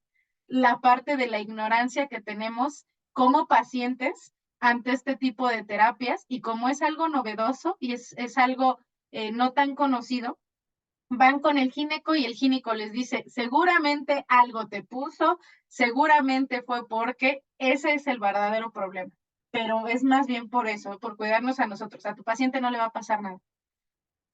Natalie, paciente con anemia ferrosa, si tu nivel de plaquetas está bien, no hay inconveniente. Recuerda que trabajamos con plaquetas, no estamos trabajando con hemoglobina. Entonces, la hemoglobina se queda hasta abajo. Entonces, no hay inconveniente. Si su nivel de plaquetas está bien, se lo puedes poner sin problema. Nada más ahí, no sé qué tanto, o sea, qué tan acentuada esté la anemia. Si tienes una anemia por abajo de 8, tienes que transfundir a tu paciente, ni siquiera podría tenerlo en el consultorio. Si tienes de 8 a 10, le puedes tomar la muestra, pero te recomiendo que no tomes más de 4 tubos. Lo ideal es que tenga de 10 en adelante para que no tengas tema con los tubos, con la cantidad de tubos. Siguiente, Mariela, paciente que tenga elevado colesterol o triglicéridos, la muestra te va a salir lipémica. Lo ideal es que le des tratamiento previamente. Depende de la cantidad de colesterol o triglicéridos que tenga en sangre, es que tan rápido se limpian, de 1 a 3 meses de tratamiento y ya después de eso le puedes aplicar el plasma. O sea, bueno, de 1 a 3 meses das tratamiento. Dejas descansar al cuerpo 2 semanas para que se limpie de esos medicamentos y ya después tomas la muestra y ya debería de salirte bien. Y 1 a 3 meses con cambio de hábitos, con medicamento o con necesitas dar fibras para que también ayuden a limpiar y tengas una buena calidad de la muestra. Si te sale lipémico, lo único que tendrías que decirle a tu paciente, o sea, si tú le tomas la muestra y cuando la sacas ves que está todo lleno de grasa, porque de verdad hasta en la jeringa se ve, no nada más en los tubos ya centrifugados, sacas la muestra y en la jeringa se alcanza a ver la grasa de tanto que tiene. En esos casos, yo ahí le diría, mira, si quieres te la pongo, el resultado va a ser poco porque tengo mucha grasa, más que plaquetas tengo grasa y al final voy a terminar poniéndote parte de esa grasa, pero lo ideal es que te hagas un estudio de laboratorio y te demos tratamiento para este problema, ¿ok? Mari pregunta, ¿podría mencionar las infecciones activas más comunes para contraindicar la terapia de PRP? Todas las infecciones. Infección activa tiene gripa, si tu paciente tiene síntomas, no se la pones porque puede decir que tiene algún virus o alguna bacteria en su cuerpo. Si tu paciente llega con tos, necesitas descartar que tenga una infección en vías respiratorias. Si es una tos irritativa, está bien. Si lo que tiene es una tos por alergia, entonces quiere decir que en sangre trae eosinófilos altos, trae histamina alta, y cuando tú le apliques el plasma, le vas a estar metiendo eosinófilos y histamina, y lo que puede tener es una reacción inflamatoria. Eso es lo que le podría pasar porque es alergia, pero si es infección, es decir, trae tos y le revisas la garganta y las amígdalas están hiperémicas, hipertróficas y con criptas blanquecinas, tienes que darle antibiótico, das su esquema de 7 días o el tiempo que tú determines. Después de eso, te esperas 7 días a que se limpie su cuerpo del antibiótico y ahora sí le puedes aplicar. Que digo, ahí no habría tanto problema en aplicar esta parte del antibiótico, ¿eh? O sea, una vez que ya no tiene la infección, si todavía tuviera rastros de antibiótico, lo puedes poner en articulación o lo puedes poner en heridas sin problema. En donde tendrías que irte con cuidado es en facial, porque tienes que ver que si tu antibiótico es fotosensible, ¿ok? Entonces, ahí cualquier infección, te hablo de lo más común que llegan enfermos de la garganta y les revisas si traen una infección, pues es que quiere decir que así como traes aquí bacterias, pues tu cuerpo trae las defensas, puede haber bacterias en tu sangre, por eso es que en ese momento no es lo ideal ponerlo, estás teniendo un proceso infeccioso. Esto es para pacientes sanos en ese sentido. Digo que si está enfermo de diabetes o de algo así, no hay problema, pero cualquier infección, cualquiera, no sería lo más recomendable, ¿ok? ¿Por qué? Porque tu cuerpo está alterado. Es más, si tú tienes un paciente asintomático con IBU, quiere decir que asintomático relativamente, porque quizás si tú le hicieras pruebas de laboratorio, tuviera leucocitos altos. Y estos leucocitos altos, porque están tratando de defenderlo, aunque es asintomático, me van a dar una muestra diferente. Quiere decir que a lo mejor tengo anticuerpos contra alguna bacteria o algo en el suero, por eso lo ideal es que esté sano. Entre más síntomas, pues más riesgo. Ujú. Y Natalie, ¿cuántos días se aconseja de vitamina C? Depende de la terapia para lo que lo vayas a ocupar y el tipo de paciente. Lo ideal es que sea como, es que te digo, si lo vas a poner en suero, con un suero que le pongas que tenga al menos 2 gramos es suficiente. Si lo vas a poner en suero. Si lo vas a suplementar y estás hablando de algo estético, necesitas menos concentración porque va para piel. Si lo necesitas para articular y es un paciente que es joven, a lo mejor no tendrías que suplementarlo. Si es un paciente adulto mayor y que no come bien o no absorbe bien nutrientes, ahí sí tendrías que pensarlo. Entonces, por lo menos una semana de vitamina C posterior. El tiempo que duran las plaquetas, recuerden, les decía, es de 21 días. 21 días en las que están trabajando en el tejido en donde tú los pusiste. Así que esos 21 días, pues hay que darle la materia prima suficiente. Andrea, ¿qué pasa si al realizar la punción hay retorno? La función de que cuando funcionas vieras que hay retorno, pues quiere decirle que quiere decir que quizás le diste algún vasito. Y entonces ahí pues nada más te retiras un poco y después lo aplicas. La ventaja de que sea con plasma rico en plaquetas y no sea con algún otro material es que como el plasma es algo compatible con la sangre, aunque tú le des a un vasito, no vas a tener mayor problema. Lo único que van a hacer las plaquetas es tapar ese vaso. Lo van a cerrar para no ocluirlo y que se haga todo un trombo, no. Lo que van a hacer es tapar la lesión de la punción, es lo único que pasaría.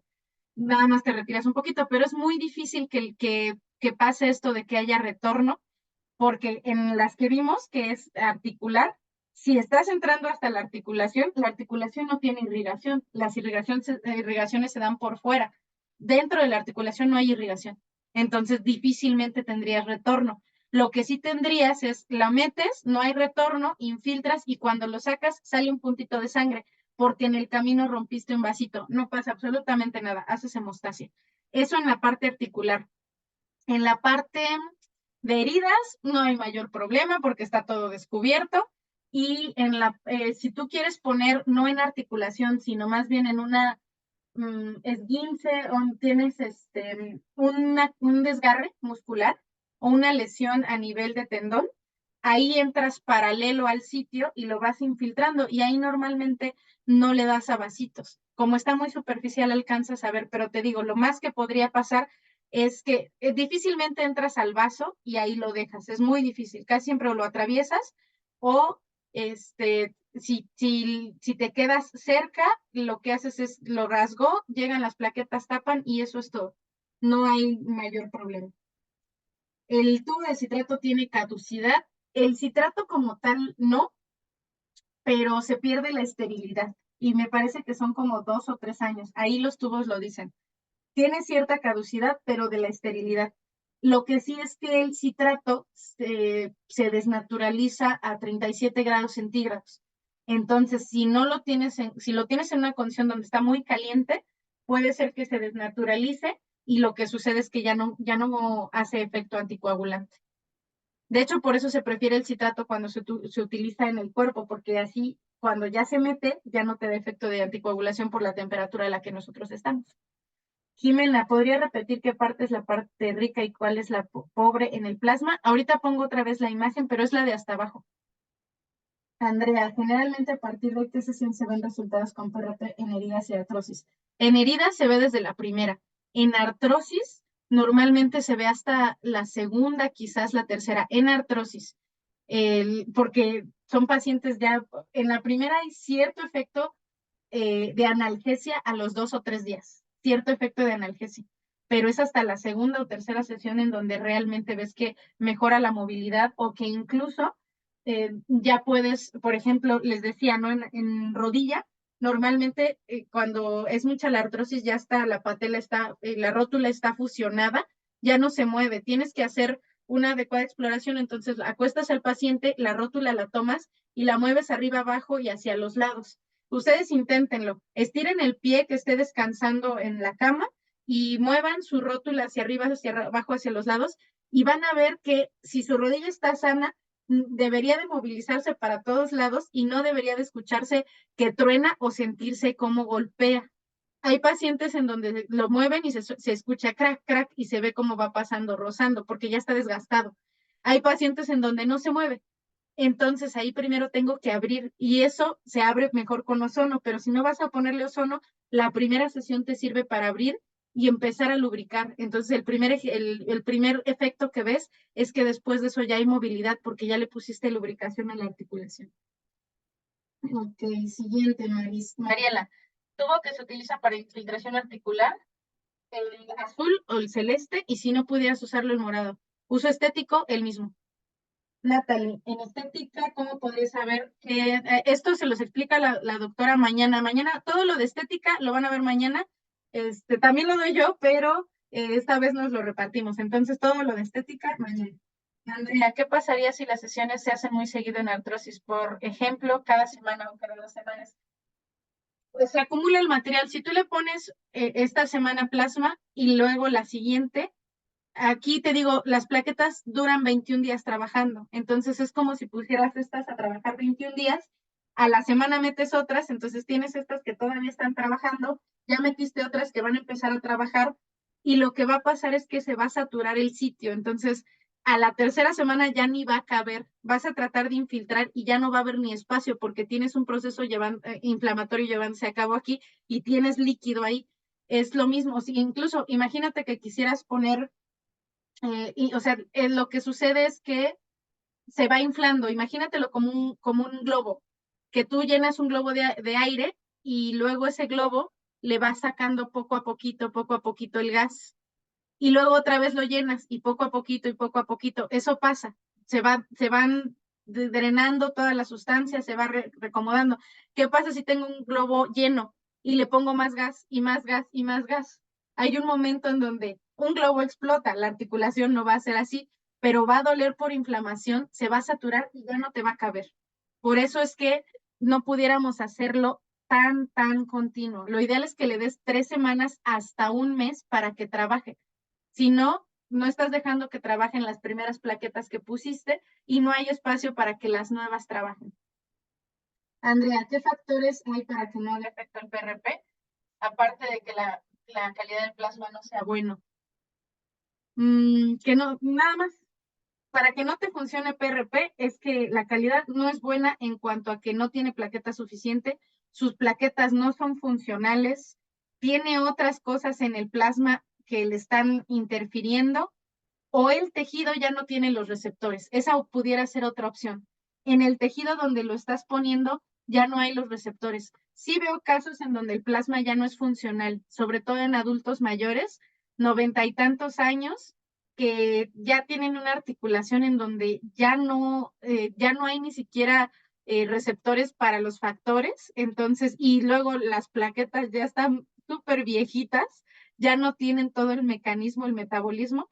En esos casos, hago una serie de 3. Si no funciona, les ofrezco células madre. Normalmente yo empiezo con ozono, me paso a plasma y después células madre. Pero hay pacientes en donde los veo y les digo, mira, lo podemos intentar, pero la realidad es que tus plaquetas, las condiciones de tu sangre no son las idóneas y tu articulación ya está muy deteriorada. Esto Esto pasa, todo este tipo de terapias son para cuando hay mucho dolor, hay falta de inmovilidad y el paciente no quiere cirugía o no es candidato, entonces le ofrecemos esta opción, probamos y si después de las 3 sesiones vemos que hubo mínimo, entonces quiere decir que no son las condiciones y en esos casos, pues lo ideal es buscar alguna otra alternativa. Y